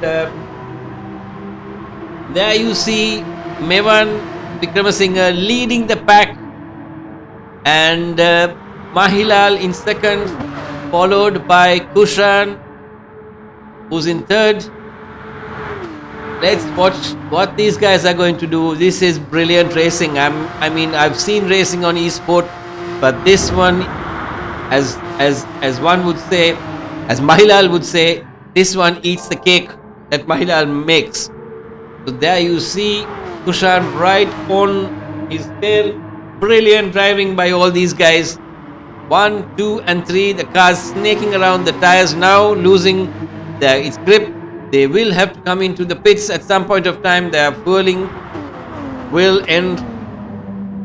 The fuel will run out at the end of this lap. That bit of circuit there is the old Nordschleife circuit, the banked one that they used to be running in the good old days. And now you will see the cars coming onto the long straight, short bit of corners here. You got to really balance your throttle, really balance the brake. A little bit of trail braking required to keep the car on circuit, as Mahilal is now leading Kushan in 2nd, as there he runs a little wide. Kushan takes that place from Mahilal, and it's an uphill task here for everybody. A little bit of concentration loss. One wheel on the grass. Again, Kushan and Mahilal both have a moment there. I think Mahilal gets caught out on that one because Kushan went off. Mahilal also lost concentration, and oops, is not getting his rhythm into place there. And Kushan now has got away from Mahilal, but Mevan Vikramasinghe, I don't want to jinx his run, but Mevan is driving beautifully, soaking up the pressure from the master himself, and Mevan holding the place in good stead. But Sam, can you see the amount of practicing Kushan has done? 8,600 kilometers in this car, whereas Mevan has only 1,300. So you can see that difference of confidence that Kushan has. And in driving this car on this circuit, after doing 8,600 kilometers of practicing, he knows this car like a glove. He knows this car perfectly, and it's giving our viewers wonderful footage of how motorsport takes place. So that's Mahilal there now having a bit of an uphill task. He lost 7 seconds in the process of that off, and I think he's lost his confidence there. The tires have also gone, and Sachetana now being caught by Tamindra Veeravarnakula. Tamindra is 10 seconds ahead of Adam all by himself. He was leading this race at one point, but something happened to him and he went off in one of the corners there. Rukshan Patirana also has had a bit of a moment, I think, going to the barriers because he's got a 1 second penalty added to his timings. That means he's done something naughty. Shane Darren, I really don't know what happened to this boy. He was driving brilliantly. He's lost everything he has in his tires. So Shane Darren's biggest problem has been his overdriven car. See, he can't even keep the car on a straight line. As Mahilal and Sachetana have gone to the pits, Kushan has not. This is what we were talking about much earlier. Samindra, Mahilal, all these guys have gone into the pits. Kushan Piris is driving this car onto a. So he's on the final lap, Sam. So Sam, this is a 3-lap race, is it? Okay, so this explains why Kushan was nursing his car. He's run this race completely. He's doing this complete on without a pit stop. Oh wow! Any reason why you kept 3 laps there? Because the look at the timing of last year. If I push 4 laps,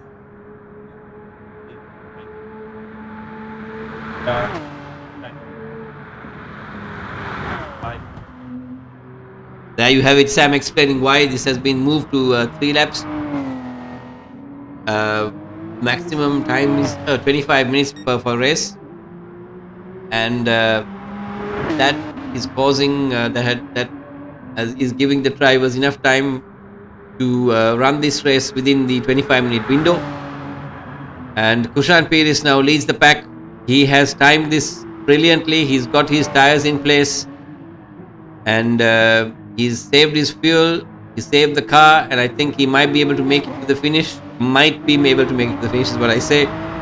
On the quarter tank of fuel he has left.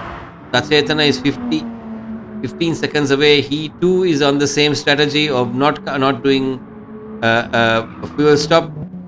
Adam is in 3rd place now.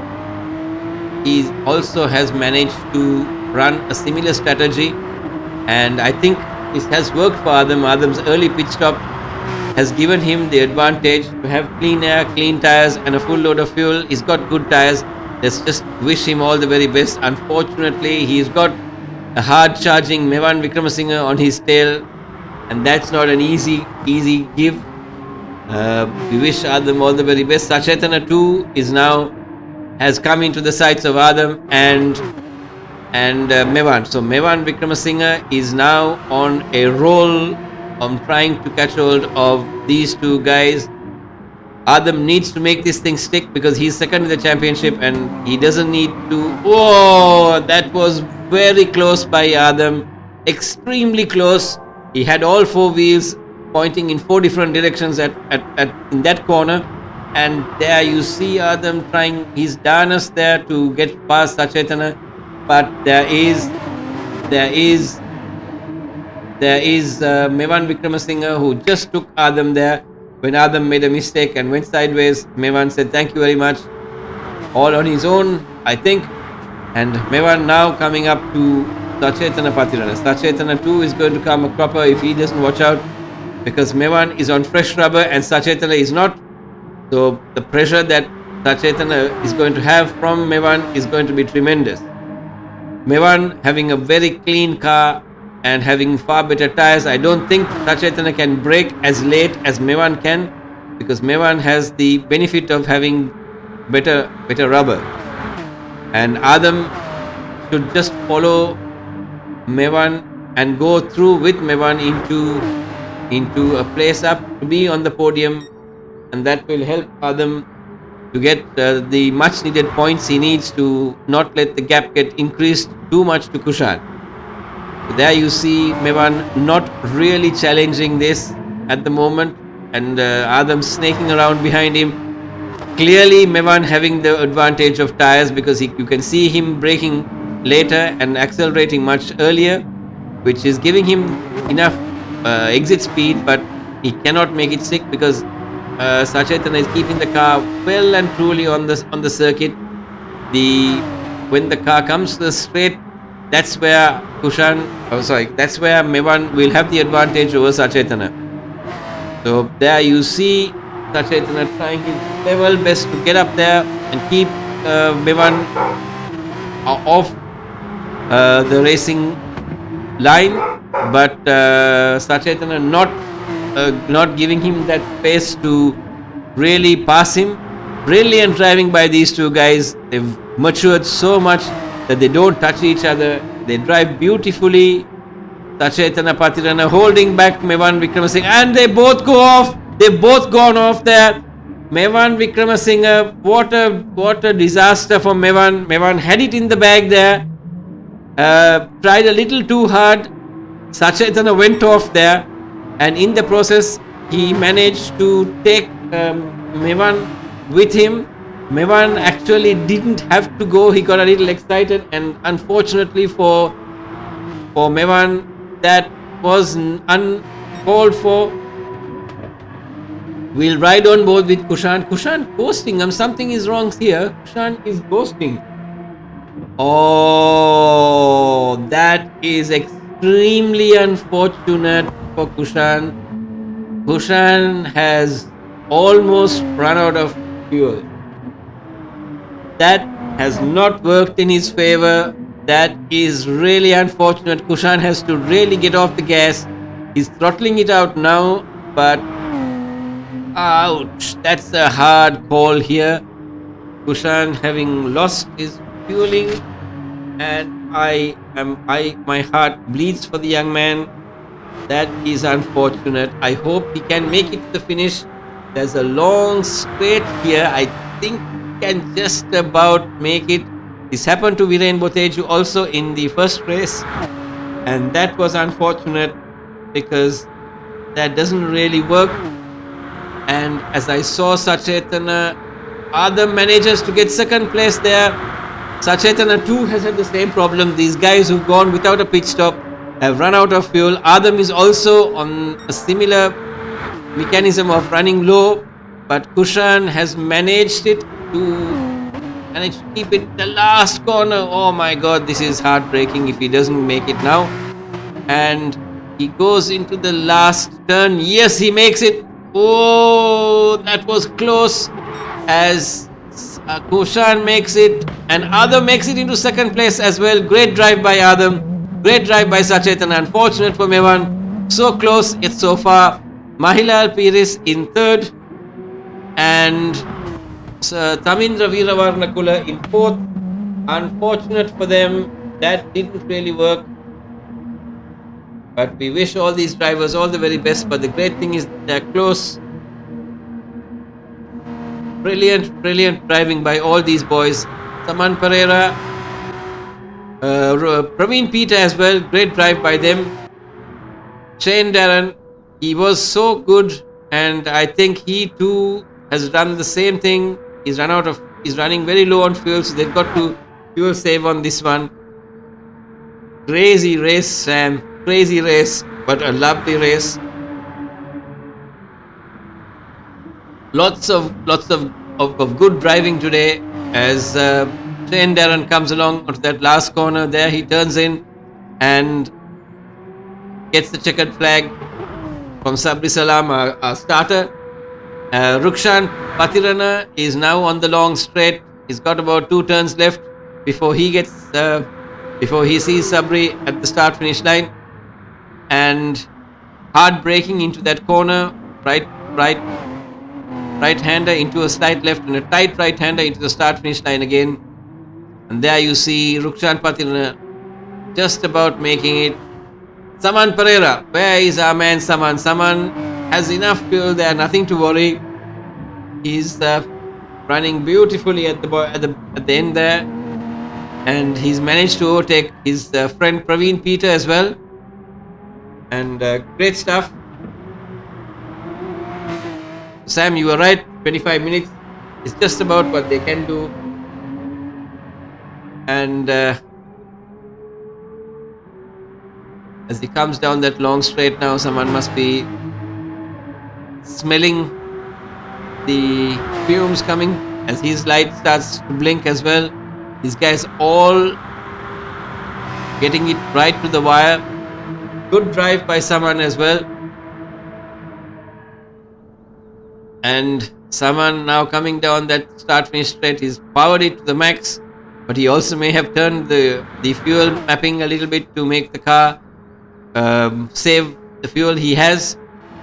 Praveen is also on the same straight, so we'll see both these guys finish this race and not be a default finisher as someone comes in there. The car is very, very slow. I hope and pray the car gets past the finish line. Oh, phew, yes, he does. Just about makes it. And there you have the finishing line. We'll be back with you, ladies and gentlemen, for the Pro Race 2.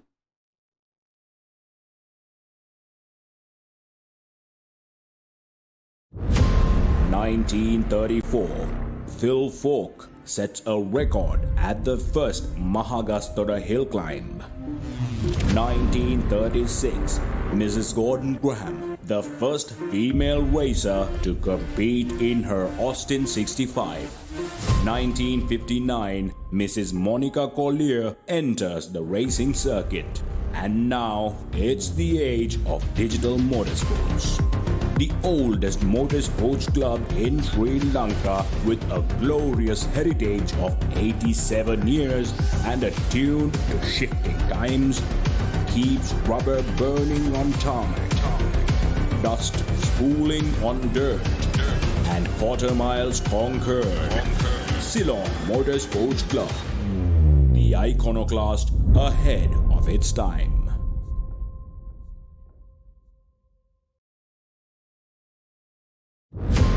1934, Phil Falk sets a record at the first Mahagastara hill climb. 1936, Mrs. Gordon Graham, the first female racer to compete in her Austin 65. 1959, Mrs. Monica Collier enters the racing circuit. And now it's the age of digital motorsports. The oldest motorsports club in Sri Lanka with a glorious heritage of 87 years and attuned to shifting times, keeps rubber burning on tarmac, dust spooling on dirt, and quarter miles conquered. Ceylon Motorsports Club, the iconoclast ahead of its time.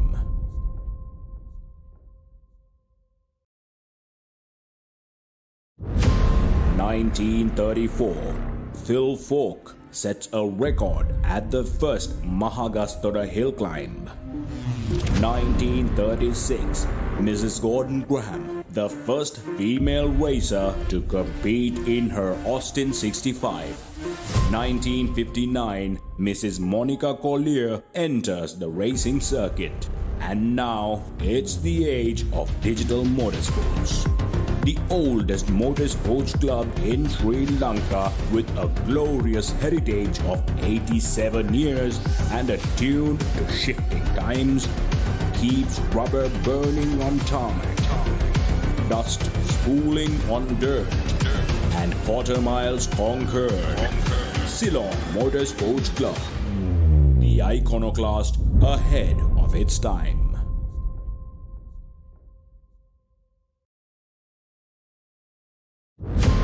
1934, Phil Falk sets a record at the first Mahagastara hill climb. 1936, Mrs. Gordon Graham, the first female racer to compete in her Austin 65. 1959, Mrs. Monica Collier enters the racing circuit. And now it's the age of digital motorsports. The oldest motorsports club in Sri Lanka with a glorious heritage of 87 years and attuned to shifting times, keeps rubber burning on tarmac, dust spooling on dirt, and quarter miles conquered. Ceylon Motorsports Club, the iconoclast ahead of its time.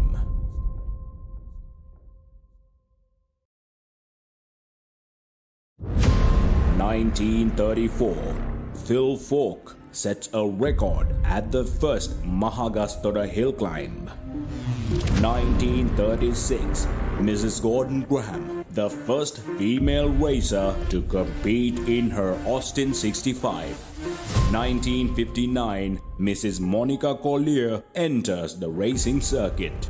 And now it's the age of digital motorsports. The oldest motorsports club in Sri Lanka with a glorious heritage of 87 years and attuned to shifting times keeps rubber burning on tarmac, dust spooling on dirt, and quarter miles conquered. Ceylon Motorsports Club, the iconoclast ahead of its time.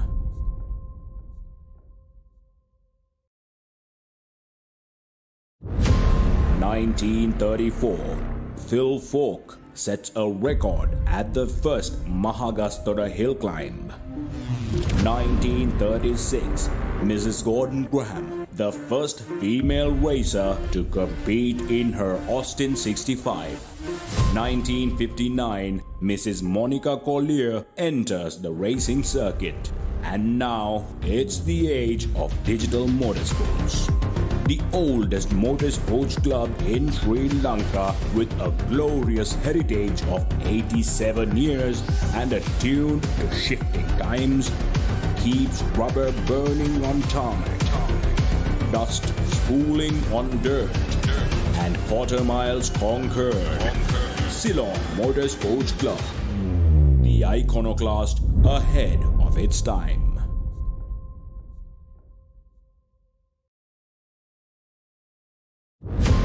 1934, Phil Falk sets a record at the first Mahagastara hill climb. 1936, Mrs. Gordon Graham, the first female racer to compete in her Austin 65. 1959, Mrs. Monica Collier enters the racing circuit. And now it's the age of digital motorsports. The oldest motorsports club in Sri Lanka with a glorious heritage of 87 years and attuned to shifting times keeps rubber burning on tarmac, dust spooling on dirt, and quarter miles conquered. Ceylon Motorsports Club, the iconoclast ahead of its time.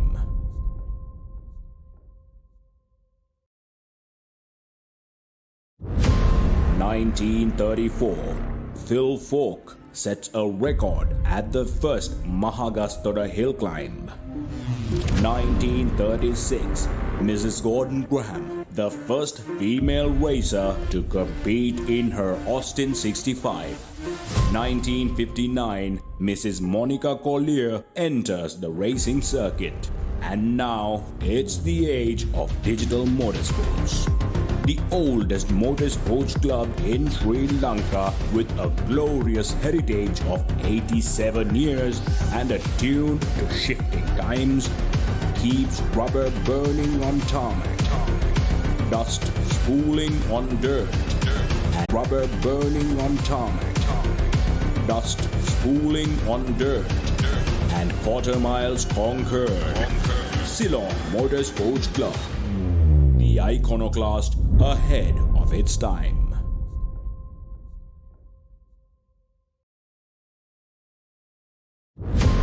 1934, Phil Falk sets a record at the first Mahagastara hill climb.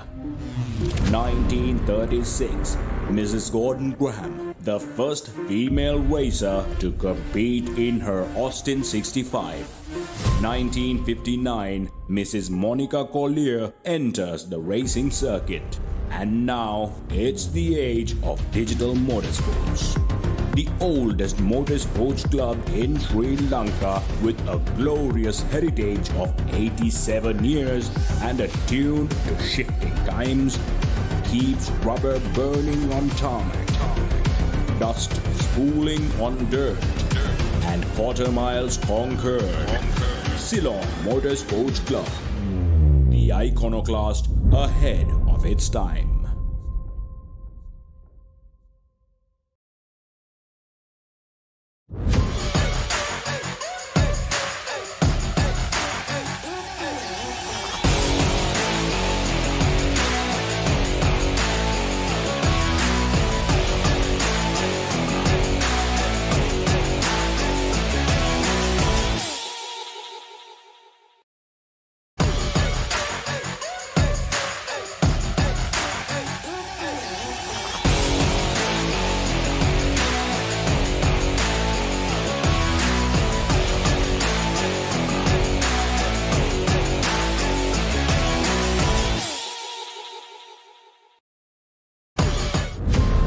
1934, Phil Falk sets a record at the first Mahagastara hill climb. 1936, Mrs. Gordon Graham, the first female racer to compete in her Austin 65. 1959, Mrs. Monica Collier enters the racing circuit. And now it's the age of digital motorsports. The oldest motorsports club in Sri Lanka with a glorious heritage of 87 years and attuned to shifting times keeps rubber burning on tarmac, dust spooling on dirt, and quarter miles conquered. Ceylon Motorsports Club, the iconoclast ahead of its time.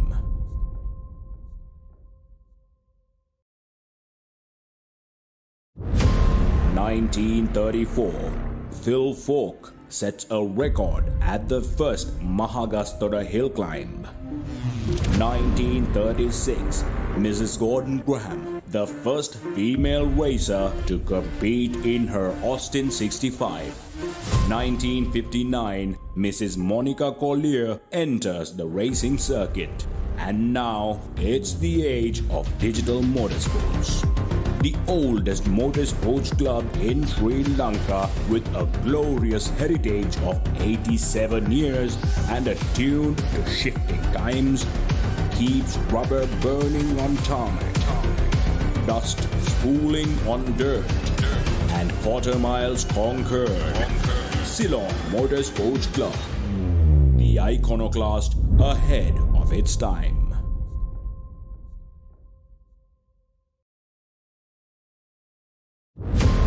1934, Phil Falk sets a record at the first Mahagastara hill climb. 1936, Mrs. Gordon Graham, the first female racer to compete in her Austin 65. 1959, Mrs. Monica Collier enters the racing circuit. And now it's the age of digital motorsports. The oldest motorsports club in Sri Lanka with a glorious heritage of 87 years and attuned to shifting times keeps rubber burning on tarmac, dust spooling on dirt, and quarter miles conquered. Ceylon Motorsports Club, the iconoclast ahead of its time.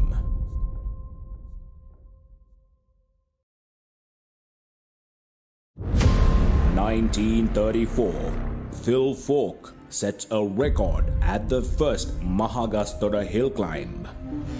1936, Mrs. Gordon Graham, the first female racer to compete in her Austin 65.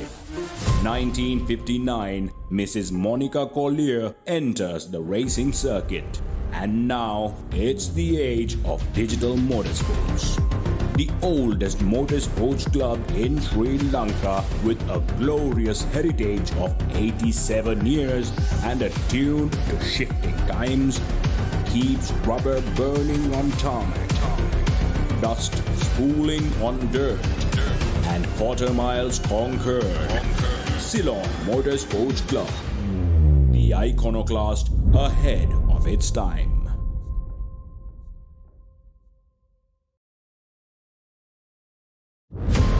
19.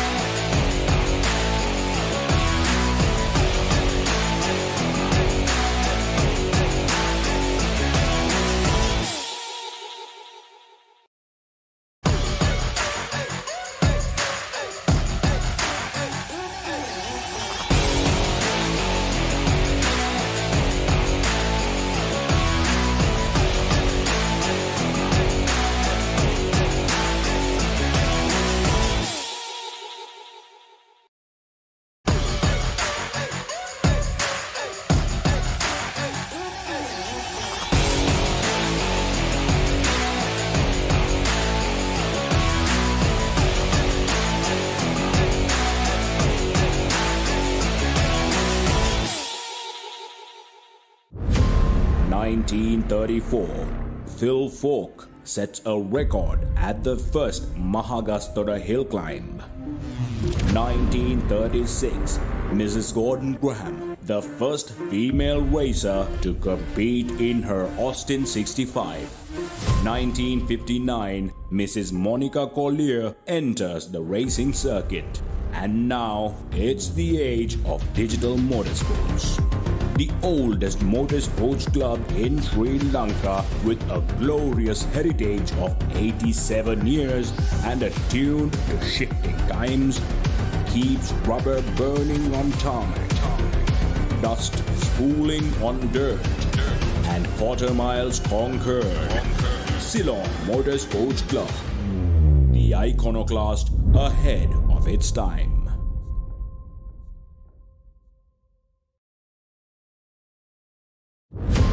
In 1934, Phil Falk sets a record at the first Mahagastara hill climb.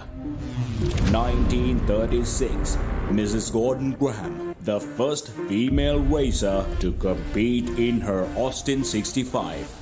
1959, Mrs. Monica Collier enters the racing circuit. And now it's the age of digital motorsports. The oldest motorsports club in Sri Lanka with a glorious heritage of 87 years and attuned to shifting times keeps rubber burning on tarmac, dust spooling on dirt, and quarter miles conquered. Ceylon Motorsports Club, the iconoclast ahead of its time.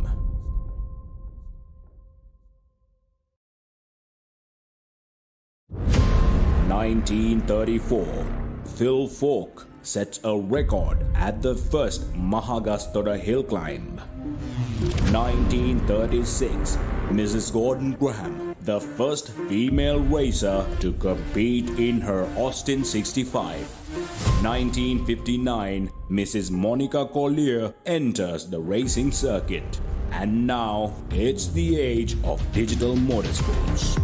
The oldest motorsports club in Sri Lanka with a glorious heritage of 87 years and attuned to shifting times keeps rubber burning on tarmac, dust spooling on dirt, and quarter miles conquered.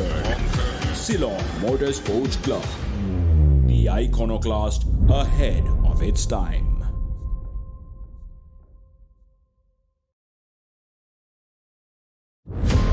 1934, Phil Falk sets a record at the first Mahagastara hill climb. 1936, Mrs. Gordon Graham, the first female racer to compete in her Austin 65. 1959, Mrs. Monica Collier enters the racing circuit. And now it's the age of digital motorsports. The oldest motorsports club in Sri Lanka with a glorious heritage of 87 years and attuned to shifting times keeps rubber burning on tarmac, dust spooling on dirt, and quarter miles conquered. Ceylon Motorsports Club, the iconoclast ahead of its time.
for race 2. And we've got Viren Boteju taking off lightning speed into that first corner.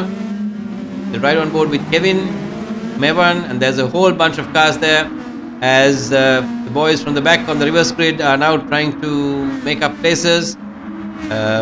We'll ride on board with Riaz to just understand how these guys are going to get past. The faster ones are in front, and Riaz unfortunately goes off, making it much easier for everybody else. Unfortunate. Viren there still managing to hold stead. Viren managed was very quick in the first race as well. But Sam, can we have the diagnostics of the cars to then understand what? Okay, so you find Viren there running on racing softs. Kevin also running on racing softs. Mevan running on racing softs. Angelo now in 4th. Angelo in 4th place. The screen being extremely dark. I'm wondering whether the time of day has changed. The weather at Nürburgring, right? The weather has changed from race 1 to race 2. It's rather misty here right now. And I was wondering whether my TV screen had packed up, but really clear. Evidently, it's not the TV. It's settings of the game. They've changed the settings, and you can see Angelo trying to get the better of Mevan, Angelo, Thiago, Seshan, Brand. These guys who were 1, 2, and 3 in the first race are now just trying their darnest to find a way around these guys. And any kind of indiscretion here is going to hurt a lot. And it's also slowing the pace for the others as well. So Mevan Pereira at the moment not really making it stick. Yes, I think Thiago got the line in there. He got the better of Angelo, and poor Angelo didn't see that one coming. He opened the door, and Angelo has now managed to get back into the rhythm again. Seshan having lost a place to Brian in the process. Brian there gets the better of think. Oh, that was unnecessary by Brian. Brian taking Angelo off on that one. Lap 1. That one was extremely unnecessary by Brian. He could have waited for his moment to come, and I think Brian there again getting the better of Seshan. I think Brian will have to be told that he needs to be a little more cautious on this one. A little too aggressive, if you ask me, Brian. And these drivers need to take it easy. It's a long race. I think this is the stewards are giving a warning now to all the drivers that they have to be cautious and drive in a disciplined manner.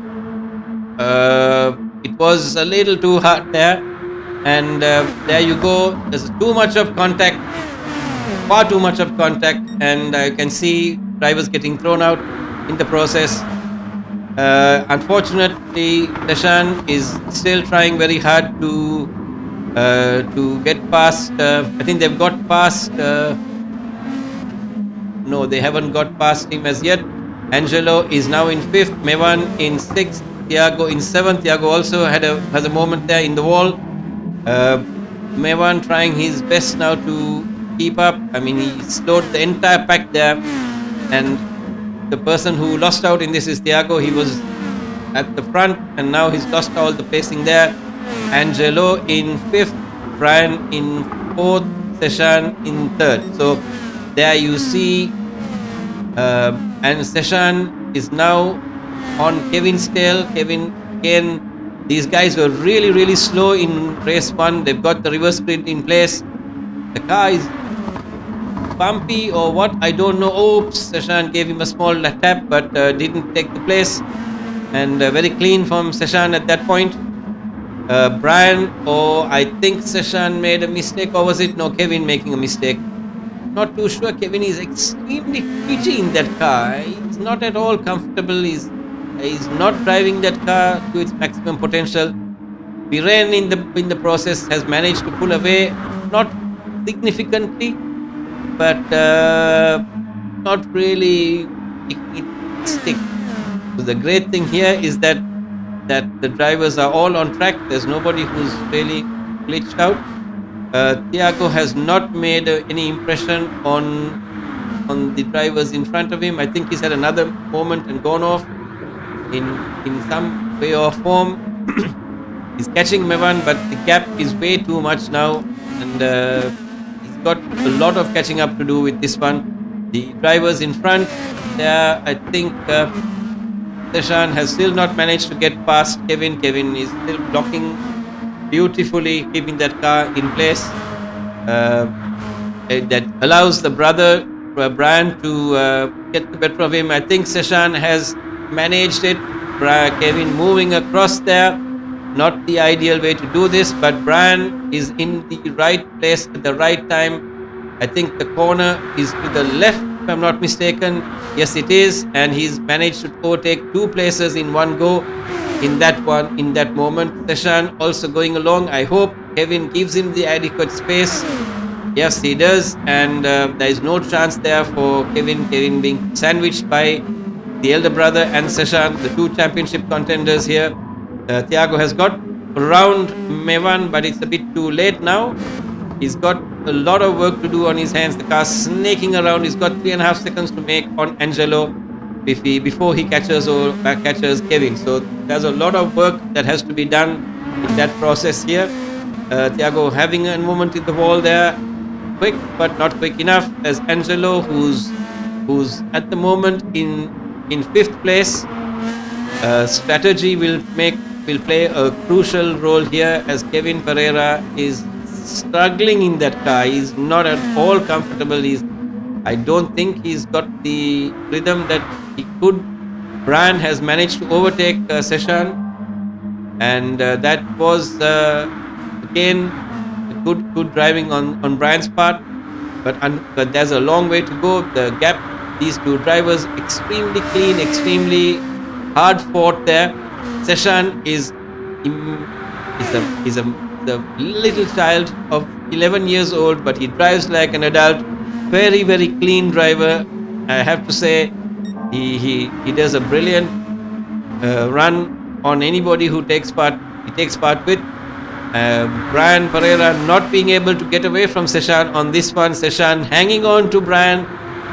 He's got his anchors set directly into Brian's back and going along with him. The gap just under 2/10 here at the moment, and I have to give it to him. These guys are driving tooth and nail. Viren Boteju having set the fastest lap of the day, 6.6 minutes and 13 seconds so far, and Seshan haggling with Brian, and Kevin Pereira there has now fallen back. Angelo seems to have caught Kevin. Angelo is now being caught by Thiago as well. The lead batch are really driving to catch these guys. As I said earlier, strategy will play a crucial role. Thiago has fallen off, but he's catching up again. He's 6th. He's just 2 seconds away from Angelo, and on this circuit, anything is possible. The 2 seconds is not a lifetime. The gap to the top is reducing, and Brian is just 4 seconds adrift of Seshan. Seshan getting the inside line there. Brian closing the door there. Seshan doing a switchback, not really working. He's going to get through the slipstream here. This bit of the circuit is the hardest part to overtake on. It's the area where the trees are, the wind is really bad, and you do get a lot of buffeting on the car in real life too, and in the game too. It is pretty much the same. Seshan getting right up to him. Seshan manages to get a super drive out of the corner, and trust me, when we come to the main straight, Brian is going to be under immense pressure because Seshan is going to have the slipstream there. Meanwhile, Angelo has got the better of Kevin. These 2 guys from go-karting days. Brian's brother Kevin has been taken by by Angelo, and now Thiago is also catching Kevin. That's going to be an interesting fight here. We've got about 2.5 laps as Kevin comes very wide into that corner. That's the wrong line for that corner. He would have lost a bucket load of time to Thiago. Yes, he has. That really didn't work on that one. It should have been the wrong line there. As Seshan still fights Brian on this second lap. These guys will all have to come into the pits at some point of time. Brian will not be able to take 3 laps on this one. As Seshan and Brian fight it out there. It is very easy for one to make a mistake, but the man of the hour is Viren Boteju all by himself. He ran out of fuel in the first race, came last in the first race. Reverse grid gave him the pole, and at the moment Viren is all by himself, but he has managed to get away 4.5 seconds from the hard charging Brian Pereira and Seshan. Seshan seems to have lost out a little bit, 5 tenths there, and Angelo Senratna in the process is catching Seshan as well. The gap has dropped 1.3 seconds. These guys are going to be on a hard charge. Thiago is now pretty much on the tail of Kevin, and Kevin will see the golden color GTR right up on his mirrors very soon. He's 6 tenths down, 5 tenths down now, 4 tenths down. Thiago on a absolutely hard charge there as Kevin gets it all wrong there, and he's in knots. Yes, wrong line there by Kevin, and that is the end of Kevin Pereira's run there. Thiago is now 3.9 seconds away from Angelo.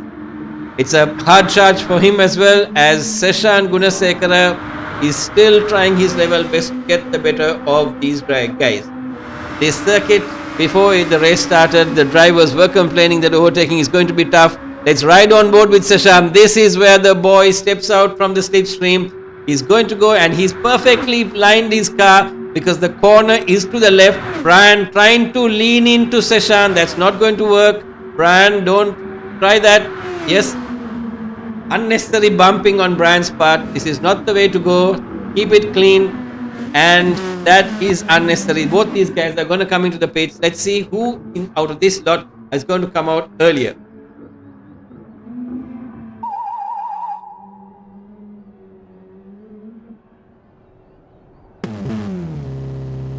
All the drivers now in the pits will ride on board with Seshan, because Seshan is the guy who came into the pits first. Let's see whether Seshan can jump Brian in the pits as well. It will be interesting to see, because this battle is going to go all the way down to the wire. Mevan Pereira changes his tires to mediums. I'm not too sure why he did that. Seshan seems to have got out before Brian and pulled a bit of a gap. He's got a breather there. He's got 1.3 seconds, and Angelo has actually done a very, very quick stop, and Angelo has managed to come out just a little bit behind. Thiago has lost a lot of time to Angelo, 5.5 seconds. I suppose he's fueled up a lot more. Yes, he has fueled up a lot more than Angelo, and that might give him a bit of an advantage where he can go flat out all the way to the end as well. Brian is now 1.5 seconds away from Seshan. This is a two-way battle here. Seshan has got the better of Brian in this race, and it gives Seshan the vital championship points that he lost in the first race. Brian now will have to do a hard charge, and that will be interesting to see, because it's always good to have Brian behind, because then you see some brilliant driving by Brian. Brian is an amazing driver, and Brian is now being caught by Angelo, his go-karting buddy from Bandaragama. These guys used to take part together, and Angelo is just 1.3 seconds behind Brian. So this is interesting to see. Thiago 5.5 seconds now. He's also closing that gap, and it's good to see the gap building like this. Meanwhile, Viren Boteju, man of the hour, he has got it in the bag. If he can hold it together, 4.5 seconds. The gap has not reduced to Seshan. Oh no, it is reducing. It's dropped to 4 seconds now. That means Seshan is on a charge. I hope and pray. Oh no, not again. Viren has underfueled himself again and has to go on a bit of a coasting session. I really don't understand why he does this. He doesn't need to do this, and he has taken this gamble of underfueling his car. He's going to lose a bucket load of time to Seshan, who has a lot more fuel in his car. Look at Seshan, he's got a lot more fuel. Brian has a lot more fuel as well. Angelo has a lot more fuel, and so has Thiago. So these guys are going to go on a hard charge. Angelo will have to do a bit of coasting at the end, I presume, because Seshan, Brian, and Thiago have fueled up a lot more. So it's going to be down to how they're going to map their fuel. Brian seems to have lost a bit of ground to Seshan and is being caught by Angelo. That is a bit of a strange situation because Angelo is on a different fuel load. He's going to have to coast at some point of time, and that is unfortunate because he is now on a hard charge with Brian. I'm pretty much sure that poor Viren is not going to make it to the flag. Unfortunate, but he might have issues in that sense. And Brian is now being challenged by yes, I can see Angelo is getting the better of Brian, and they both go off there. They are both gone off. Angelo and Brian have both gone off. Angelo, there's a bit of a hard charge there, and Angelo should have been a little more cautious, but I'm not too sure. But they both took each other out, and that is unfortunate because Angelo is now third, Brian is fourth, and Thiago, who's fifth, has caught these guys up. So these guys have all had a bit of moment, and in the process, Seshan Gunasekara has said thank you very much, and he's just 3.2 seconds away from Viren, and Viren has a lap and a half, to be quite honest, and he's got only a half tank of fuel. You need 45 liters of fuel per lap. So if you do charge, you do come into the pits at the 2 lap mark, you have to have a minimum of 85 to 90 liters of fuel in your car, otherwise you're going to be in trouble. So I think Viren in the process has underfueled himself. He's coasting a little bit. He's not losing too much time to Seshan, but Seshan can see the red color car in front, and he's going to go on a roll. Angelo, Brian, and Thiago here are now going to come into a bit of a sandwich. Angelo will have to coast a bit at some point of time because his fueling is equal to Thiago. So these three guys actually have got now Angelo, I think, with a little bit of coasting. He has managed to bring the fuel mapping to about the same as what Brian and Thiago have. Kevin Pereira and Mevan Pereira, Mevan has had another off and gone into the wall. I'm not too sure what happened to him. He's gone from one end of the track to the other. He can't seem to find the circuit parameters there. Now he gets going again. I think he had a moment of lack of concentration. Priya Safrat, unfortunate. Don't know what happened to him, but he's gone all the way to the back. We'll ride on board with Kevin Pereira. Kevin, again, really not making these two brothers finding this circuit to be extremely difficult. Now, Brian, Thiago, Angelo, all three down that long main straight. Brian is trying to get the toe off Angelo, but Angelo, smart man, keeps that car firmly on the left side of the circuit, knowing extremely well that the turn is to the left, and whatever you do, you have to keep the car, whoever is on the left side has the line into the corner. I hope sanity prevails and Brian doesn't do anything. No, he doesn't. He keeps it nice and clean. It bounces off the curbs and gets the better of Angelo. Angelo has nothing but else to do but yield the position to Brian. Beautiful driving. We'll watch it on the replay later to see if there was any kind of contact. And Brian and Angelo are now on a charge. Thiago is about a second and a half away from Angelo, and I don't know whether this one lap he can do very much, but let's hope and pray that these guys drive their hardest and give us some good entertainment. Brian trying really hard to get away from Angelo. It is working up to now, but Angelo seems to be the driver who's far smoother around the corners than Brian. Brian overdriving it, and it's very easy to make a mistake. I do not wish it to happen, but I hope it doesn't happen to Brian, because Brian is really trying hard to catch hold of Seshan, and Seshan in the process has overtaken Viren there. It was bound to happen because Viren had to do a bit of coasting. if he is to finish this race at all. Seshan knew that very well, and Seshan has got the better of Viren there. Seshan now being hounded very hard by Viren.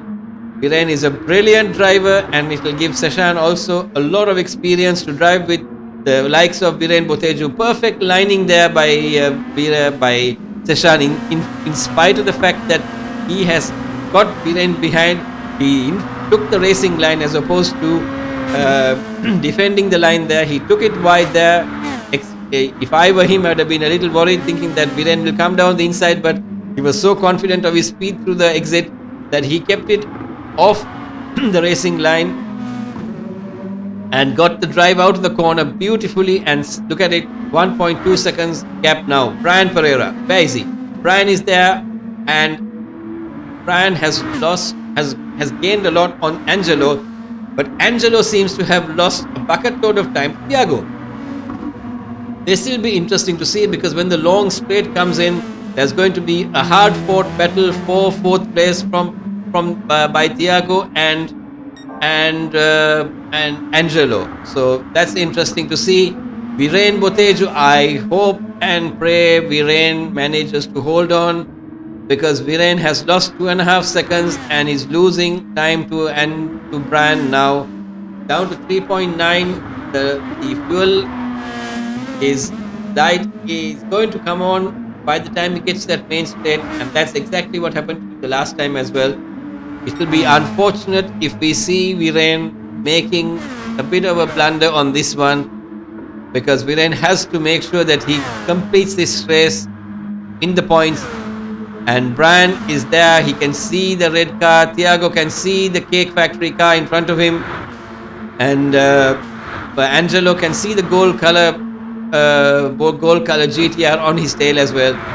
It'll be interesting times. All these guys, Brian, Angelo, Thiago, Kevin, and Mevan, 3, 4, 5, 6, 7, all go-karters, and Angelo does a big number and goes off. Thiago lets him come back for some reason and doesn't overtake him. I think he was worried that he will come back in his path and take him out as well. Thiago brakes and lets Angelo come back into that fourth place. That was a very big off that Angelo had all on his own. And smart driving by both drivers, because the general tendency is for you to hit the barrier and come back onto the circuit and take out the other driver, and then you lose the little bit you had as well. So smart driving by Thiago as well on that one. Angelo trying his darnest there, and in the process Angelo surviving in that fourth place to fight another day.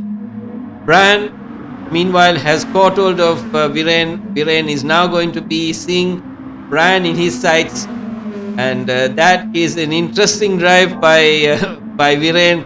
Led the pack. He's at the moment in second, but he's going to have a hard charging Brian. Brian's tires have seen better days as well, and somewhere down the line Thiago seems to have overtaken Angelo. Angelo, I think, has gone off on his own again, because Angelo is 7 seconds now away from Thiago, and Brian is Brian is all over the tail of Viren. Brian is all over the tail of Viren. Oh my, that is very, very close, extremely close by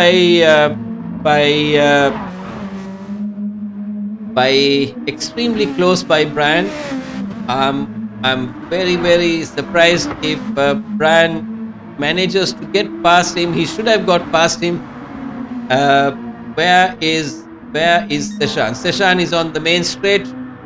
He's on the main straight, and Viren tucks the car to the right side to make sure that Brian doesn't get this slip. Brian has no answer for that.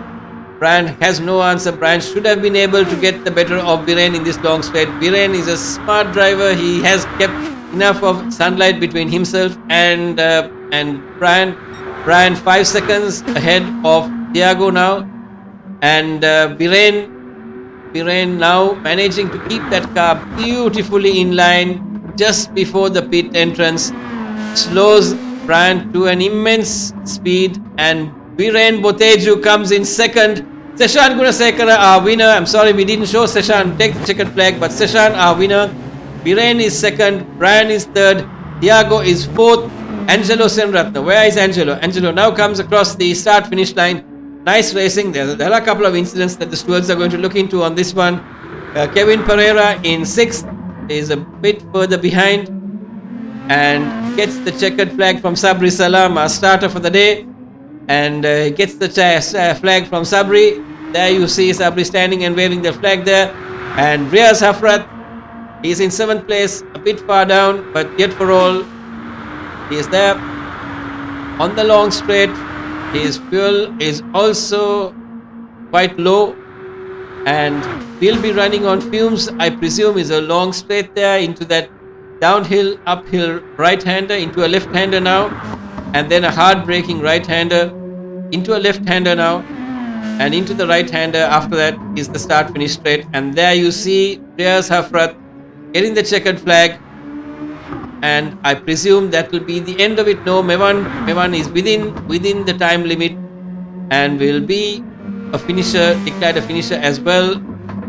And Mevan takes the checkered flag, and that, ladies and gentlemen, is the end of the race 2 of the Pro Class. We'll see you back with the AM race shortly.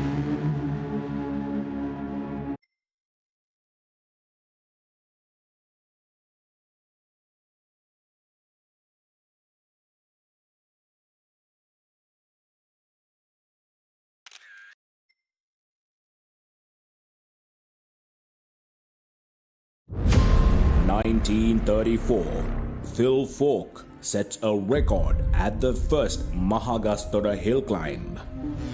1936, Mrs. Gordon Graham, the first female racer to compete in her Austin 65. 1959, Mrs. Monica Collier enters the racing circuit. And now it's the age of digital motorsports. The oldest motorsports club in Sri Lanka with a glorious heritage of 87 years and attuned to shifting times keeps rubber burning on tarmac, dust spooling on dirt, and quarter miles conquered.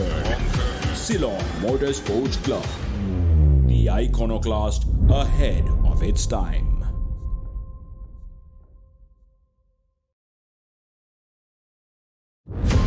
1934, Phil Falk sets a record at the first Mahagastora hill climb.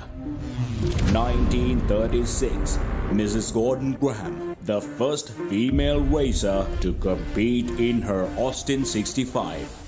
1959, Mrs. Monica Collier enters the racing circuit. And now it's the age of digital motorsports. The oldest motorsports club in Sri Lanka with a glorious heritage of 87 years and attuned to shifting times keeps rubber burning on tarmac, dust spooling on dirt, and quarter miles conquered. Ceylon Motorsports Club, the iconoclast ahead of its time.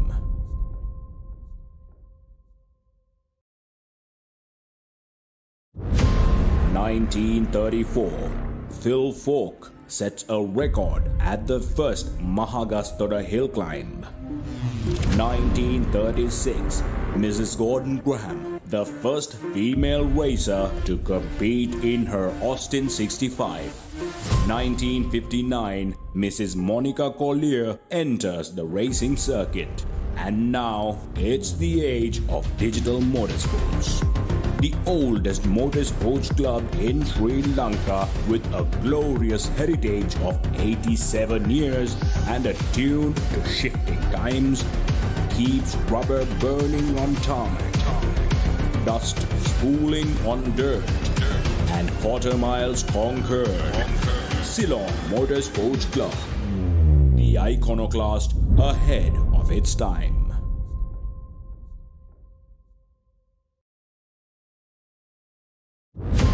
1934, Phil Falk sets a record at the first Mahagastora hill climb. 1936, Mrs. Gordon Graham, the first female racer to compete in her Austin 65. 1959, Mrs. Monica Collier enters the racing circuit. And now it's the age of digital motorsports. The oldest motorsports club in Sri Lanka with a glorious heritage of 87 years and attuned to shifting times keeps rubber burning on tarmac, dust spooling on dirt, and quarter miles conquered. Ceylon Motorsports Club, the iconoclast ahead of its time.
In 1934, Phil Falk sets a record at the first Mahagastara hill climb. 1936, Mrs. Gordon Graham, the first female racer to compete in her Austin 65. 1959, Mrs. Monica Collier enters the racing circuit. And now it's the age of digital motorsports. The oldest motorsports club in Sri Lanka with a glorious heritage of 87 years and attuned to shifting times keeps rubber burning on tarmac, dust spooling on dirt, and quarter miles conquered. Ceylon Motorsports Club, the iconoclast ahead of its time.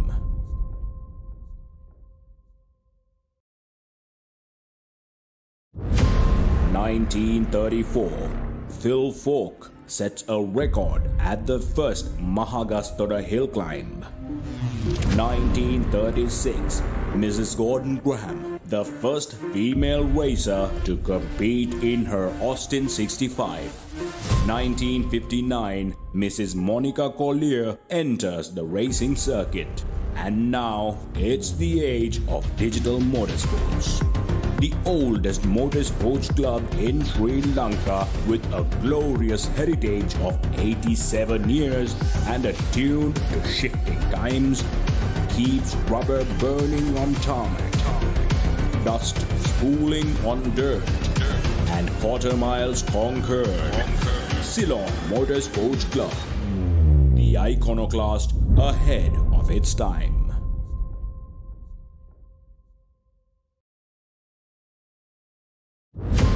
1934, Phil Falk sets a record at the first Mahagastara hill climb. 1936, Mrs. Gordon Graham, the first female racer to compete in her Austin 65. 1959, Mrs. Monica Collier enters the racing circuit. And now it's the age of digital motorsports. The oldest motorsports club in Sri Lanka with a glorious heritage of 87 years and attuned to shifting times keeps rubber burning on tarmac, dust spooling on dirt, and quarter miles conquered. Ceylon Motorsports Club, the iconoclast ahead of its time.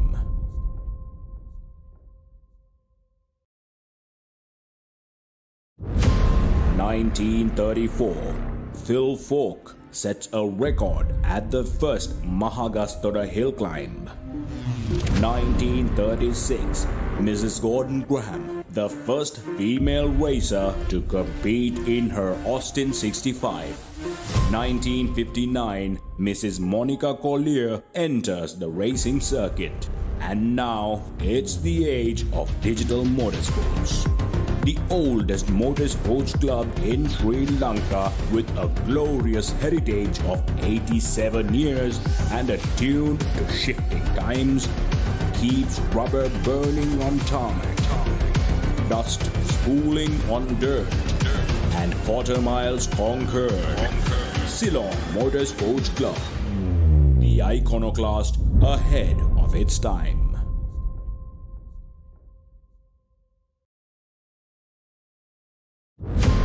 1934, Phil Falk sets a record at the first Mahagastora hill climb. 1936, Mrs. Gordon Graham, the first female racer to compete in her Austin 65. 1959, Mrs. Monica Collier enters the racing circuit. And now it's the age of digital motorsports. The oldest motorsports club in Sri Lanka with a glorious heritage of 87 years and attuned to shifting times keeps rubber burning on tarmac, dust spooling on dirt, and quarter miles conquered. Ceylon Motorsports Club, the iconoclast ahead of its time.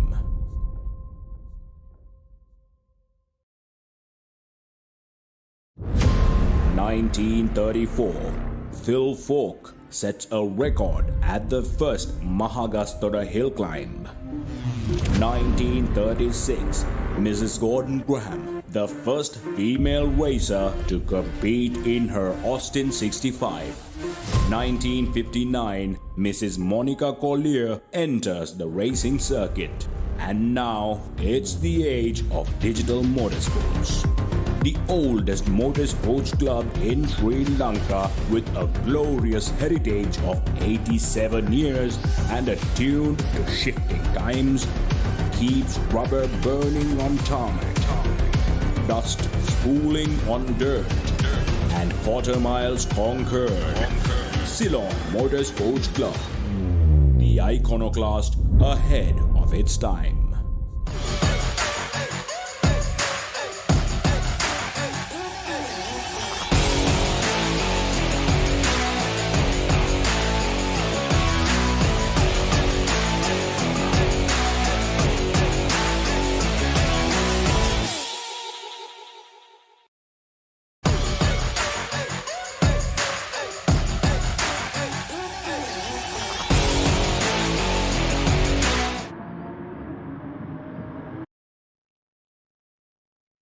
Back, ladies and gentlemen, for race 2 of the AM class in a reverse grid format. We've got our new driver Praveen Peter, who will be leading the pack, followed by Saman Pereira, who will be in second, and we've got a whole host of drivers: Rukshan Patirana, Shane Darren, Tamindra Veeravarnakula, Rukshan Patirana, Mahilal Peres, Mevan Vikramasinghe, Sachetana Patirana, Adam Junaid, Kushan Peris, and Ramdika Veeravarnakula, who will be under starters' orders. Sabri Salam, our starter for the day, waves the green lights off, and Praveen Peter goes down into that first corner. Beautifully done. Saman Pereira being challenged by the whole gaggle of cars there, and we warned the drivers to be extremely cautious and no bumping and no hitting in these first few corners. As Shane Darren all on his own there. There was a moment there Shane Darren puts two wheels on the grass, and that was almost going to come a cropper, but he manages to hold the car. We warned these drivers and they are driving beautifully. Tamindra Veerakumaranakulla in the middle of the pack, running a bit wide there. Oh, bad luck for Mevan, bad luck.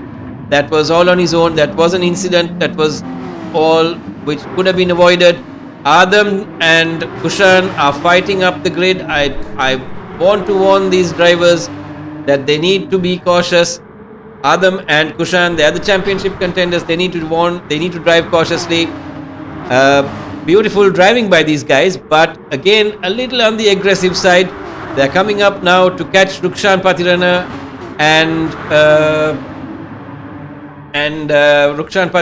and Saman Pereira.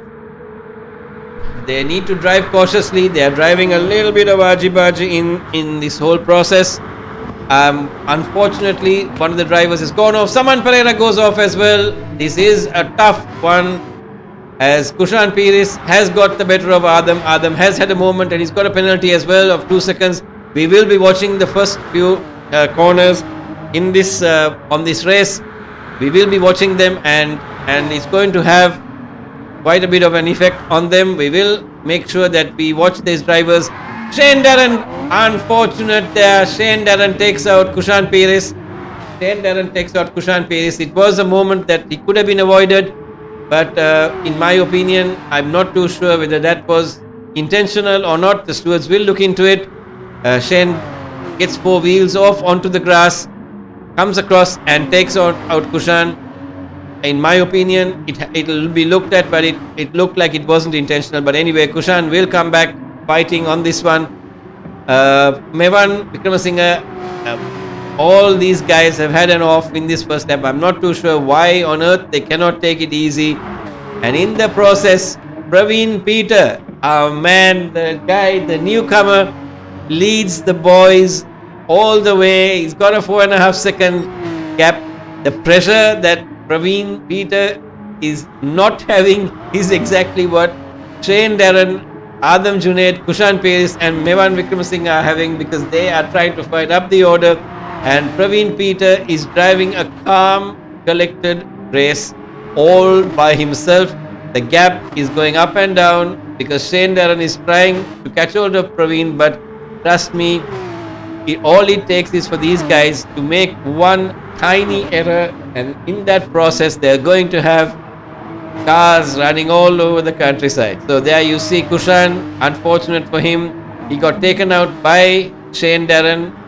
And we will have a look at it a little later. Kushan Piris there was the championship leader, being hassled again by Mevan Vikramasinghe, just like it was in the first race. Mevan Vikramasinghe there right on his tail. Mahilal all by himself, snaking around. Tamindra Veerakumaranakulla is being hounded by his own brother, Randika Veerakumaranakulla. Randika couldn't come to the first race because he had some other appointment, but he's back here, and Randika now giving Tamindra a run for his money. They can fight this on the track and then go back home and shake hands at home. Rukshan Patirana there, again, lonely race for him. Sachetana Patirana, I'm not too sure what exactly went wrong with him. Saman Pereira had a lousy time in that first few corners. But Praveen Peter, I hope he can hold this one together, because he has a hard charging Shane Darren on his tail. Shane can see Praveen Peter's beautifully psychedelically appointed painted car, and there you see Shane. He's a good driver, but at times I feel he overdrives it and makes a blunder of the whole thing. Adam Junaid again having a penalty. We're not too sure exactly what the penalty was for, but the stewards will be looking into both these race 2 of the Pro and the Am to see whether there are any places where the drivers have had issues. Mevan Vikramasinghe is still ahead of Kushan Piris, still trying his level best to get out there, trying his hardest, and I'm not too sure exactly what Kushan is trying to do, but Kushan has had a moment again and gone off all by himself. Kushan's concentration levels have gone for a 6 and he's got a penalty. Our championship drivers, Kushan Peris and Adam Junaid, both carrying penalties for having hit the barriers. Not only has they've got to hit the barrier, they've also got a penalty. They've lost time on getting back on circuit as well, as Shane has now slowly eaten into Praveen Peter. Praveen Peter, our amateur driver today, driving beautifully, not getting floored by the pressure that Shane is giving him. He's soaking it up as just like a pro race driver, managing to stay ahead, doing what he can do within his reasonable bounds. And there you see Praveen Peter, he's being slowly clawed in by Shane Darren. And Adam Junaid is a total of 4.8 seconds away from Praveen Peter, but also has a 1.7 second penalty. Kushan Peris has now caught up with Mevan. I'm sure Mevan would have made a mistake somewhere because Kushan had a very big off. And Kushan also has a penalty of 1.4 seconds. There you see Kushan Peris on the slip there, on that long straight, which is, I'm not too sure, I'm sure it may be more than 2.5 kilometers. Kushan trying to edge Mevan, but Mevan staying firmly on the left. But Kushan has to yield the place. Kushan trying to go behind him and get the slip as well. Mevan trying, there's a bit of bumping and hitting there. That's unnecessary, totally unnecessary on Mevan's part. Kushan has a penalty. You just stick behind Kushan and you'll be okay, boy, because Kushan has a penalty to recover from as well. And who is that driver? Who is that? Oh, that is Praveen Peter. Has had a moment in the wall, and again Praveen Peter, I'm sorry to say, Praveen Peter has gone down the grid now. He's down into 5th. He has had a moment there, and Adam Junaid has taken over that slot. Adam is now 4.7 seconds away from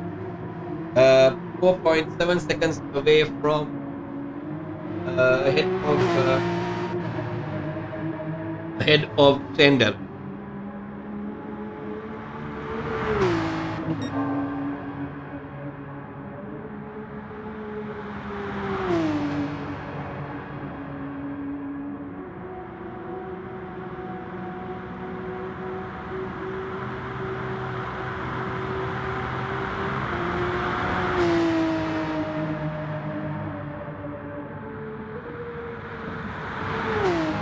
We had a moment of lapse there. My connection went for a 6 and we're back.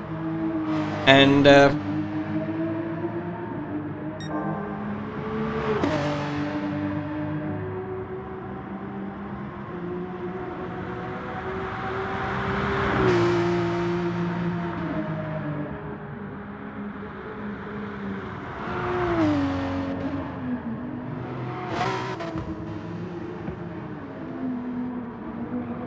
apologies on that one. My connection went for a bit of a 6 there. But Adam Junaid is 4.8 seconds away from Shane Darren, and Kushan Peris is 5.3 seconds away from Adam Junaid. Kushan will make that stick, because if I'm not mistaken, Kushan is on a different strategy. He's running a no stopper, while Adam is also on a no stopper. I think Shane Darren is also on a no stopper. So these guys are going to try to continue this thing all the way to the wire and run the cars on the fuel that they have. Mevan Vikramasinghe there is running beautifully there in 4th place. Praveen Peter is in 5th. Great drive by Praveen. Unfortunate for him. Young man had a bit of a moment there. But I'm sure Praveen is learning from this. It's all about track time, seat time, and Praveen has only done 1,700 kilometers as opposed to Kushan, who's done 8,600. So 8,600 kilometers of driving in the same car is a lot of seat time, as Shane Darren keeps pulling away from Adam now. Adam is now not managing to claw into Shane Darren's timing, and Kushan is also falling off. So what I have a feeling is that Adam and Kushan are both on a coast and roast mechanism, where they just have to tie the time now, and they are waiting to see if Shane can actually get up to the finish line with the fuel they have. So Shane has less fuel than Adam, and Kushan has a lot more fuel than Adam and Shane.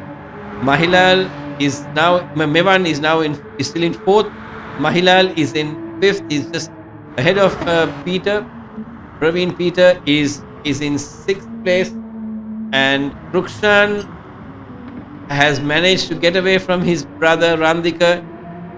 Sorry, Rukshan Patirana has got away from Randika, and Randika has had a moment there and gone off, and Tamindra just comes right up to his brother and doesn't go to overtake him. They have a healthy relationship between the two. Clearly, that these guys don't take each other out, which is a great thing there. Saman Pereira in his car there, a bit further down, but all credit to Saman for trying. As Shane Darren now ups the game and increases his lead to 6.2 seconds. 6.2 seconds separates Shane Darren in first and Adam in sixth. Adam still has a 1.6 second penalty to pay off, and Kushan Piris in a similar progress has got 1.3 seconds. These guys 11 seconds of Shane Darren's lead time. So great drive by Shane Darren. He had a moment and a half in race 1, but he's made up for that in race 2, and he's showing the men how the boys should run. And there goes Adam way too wide into that corner. He's going to lose a bucket load of time to Shane on that one as well. I don't really understand what's going on. Shane is increasing his lead, and Adam and Kushan can't do anything very much. The gap just between Adam and Kushan remaining the same, whereas Shane is just pulling away. So strategy playing a different role. I presume that Adam and Kushan are on a different strategy and Shane is on another strategy. So there you see these guys fighting tooth and nail their cars, as Shane Darren is now, I have a feeling Shane will have to come in the pits. I have a feeling all these guys are going to have to come into the pits. I have a feeling that they cannot make it to the finish line without a pit stop. So if that is going to happen, it is going to work in Shane Darren's favor, because Shane, Kushan and Adam all will have to come in, including Mevan. In my opinion, I'm not too sure whether these guys can make the wire. Thiago, can these guys wire? And got a lap and a bit more to go. It says it can be done. So let's see if they Shane at the end of this straight dives into the pit lane to give his car a little bit of fuel, or whether he's going to continue all the way. I'm not sure whether this can be done. I have my doubts on this one. I have a feeling that Shane will have to come into the pits on this lap. Yes, he does. I was right. There you go. Shane is in the pits. And are we going to see? Yes, Adam is in the pits as well. Kushan, is he coming in? Kushan is in the pits as well. So all these drivers are coming into the pits, and Mevan too will have to come in. Mahilal will have to come in. So nothing is going to change. What they did in the first race is not going to work in the second race. They've decided they're all going to come in and pit in, get some fuel and put out there. So Kushan is there. You can see how pit stop works. Car is up, car is down. Dhamika Motors on the car, on the side of it. We thank our sponsors, J Homes, Lab 57 and House of Glass, who are our sponsors for this championship. Shane comes out again. He's 6.9 seconds ahead. Adam is just 1.2 seconds ahead of Kushan, but Kushan has a 1.3 second penalty to serve. Adam has a 0.3. So Adam has managed to shed off something down the line somewhere. Mevan Vikramasinghe not really making great today in race 2. He was really good in race 1, but race 2 he's not really on the money on this one. Not too sure what exactly is happening to him, but there you see it. Adam is now being caught by Kushan. So Kushan needs to overtake Adam and make a 2 second gap if he is to make this one stick, because Adam Adam has a penalty of 0.3 and Kushan has a penalty of 1.3. So technically there's a 1 second gap in the penalties as well. Now we are on the final lap. We're on the final lap, and Shane Darren is about 8 seconds ahead of, or 7 seconds ahead of Adam. Adam is now on, having Kushan on his tail, and that will be interesting to see exactly what these guys are up to at this point of time. Very close driving, very close. Adam is now just a smidgen ahead of Kushan. Kushan now can smell the fumes of Adam's exhaust. And Kushan, there you see the front of, from what you see from Adam's car, he's just 4/10 behind.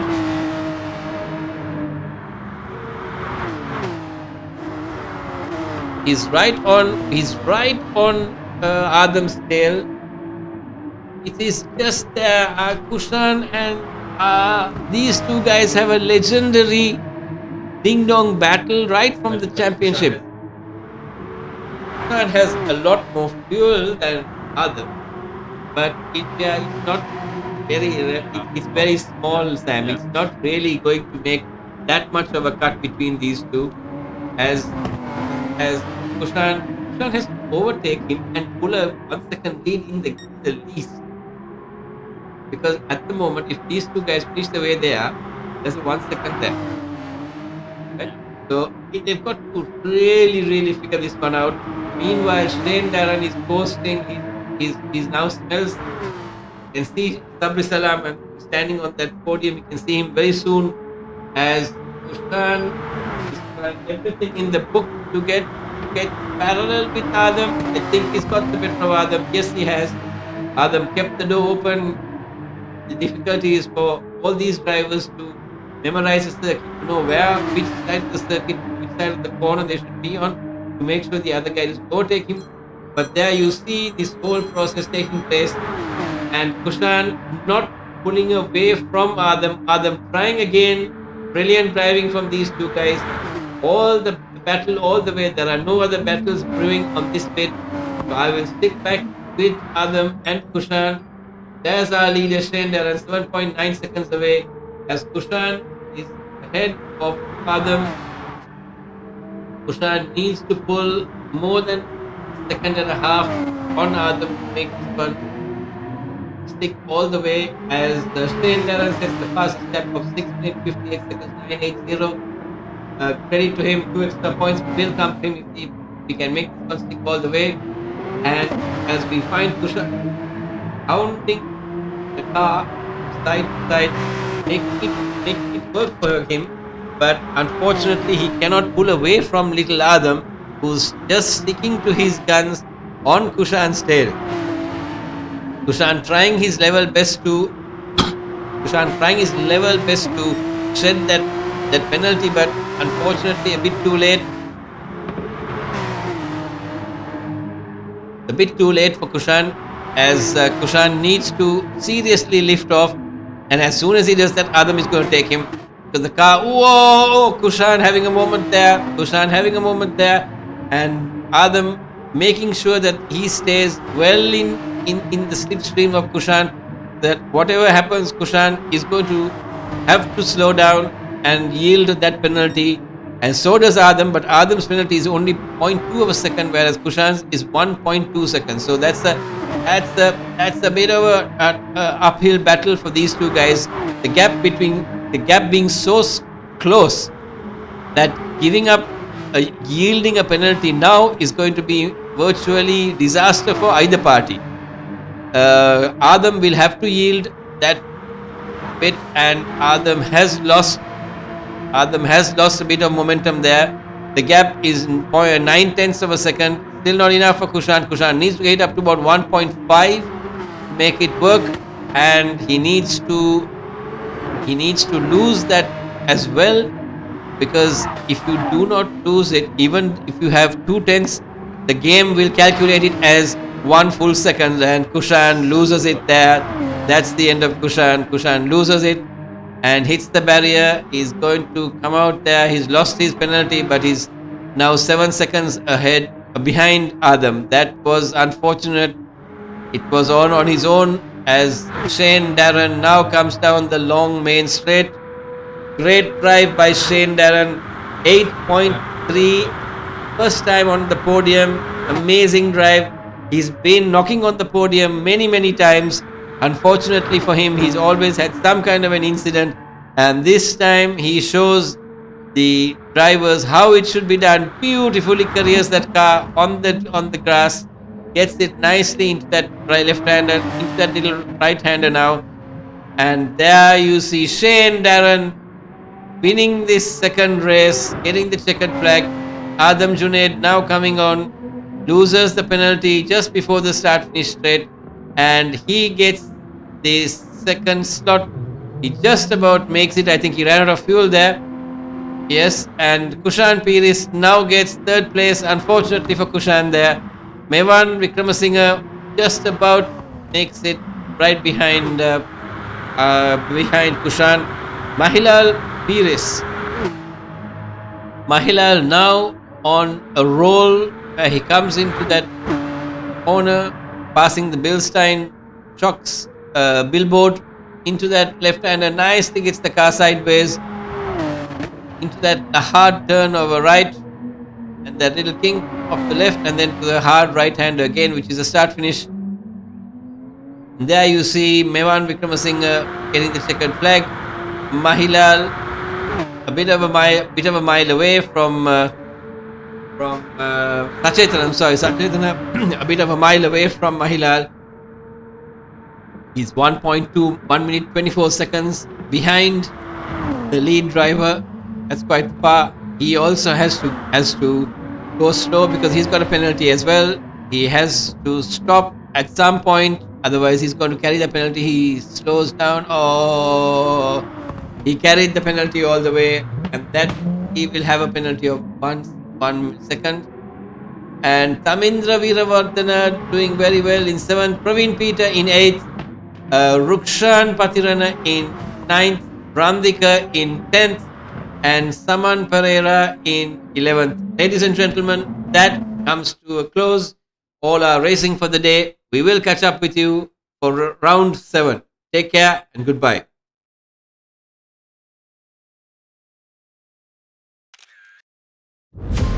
(1934), Phil Falk sets a record at the first Mahagasthara hill climb. 1936, Mrs. Gordon Graham, the first female racer to compete in her Austin 65. 1959, Mrs. Monica Collier enters the racing circuit. And now, it's the age of digital motorsports. The oldest motorsports club in Sri Lanka, with a glorious heritage of 87 years and attuned to shifting times, keeps rubber burning on tarmac, dust spooling on dirt, and quarter miles conquered. Ceylon Motorsports Club, the iconoclast ahead of its time.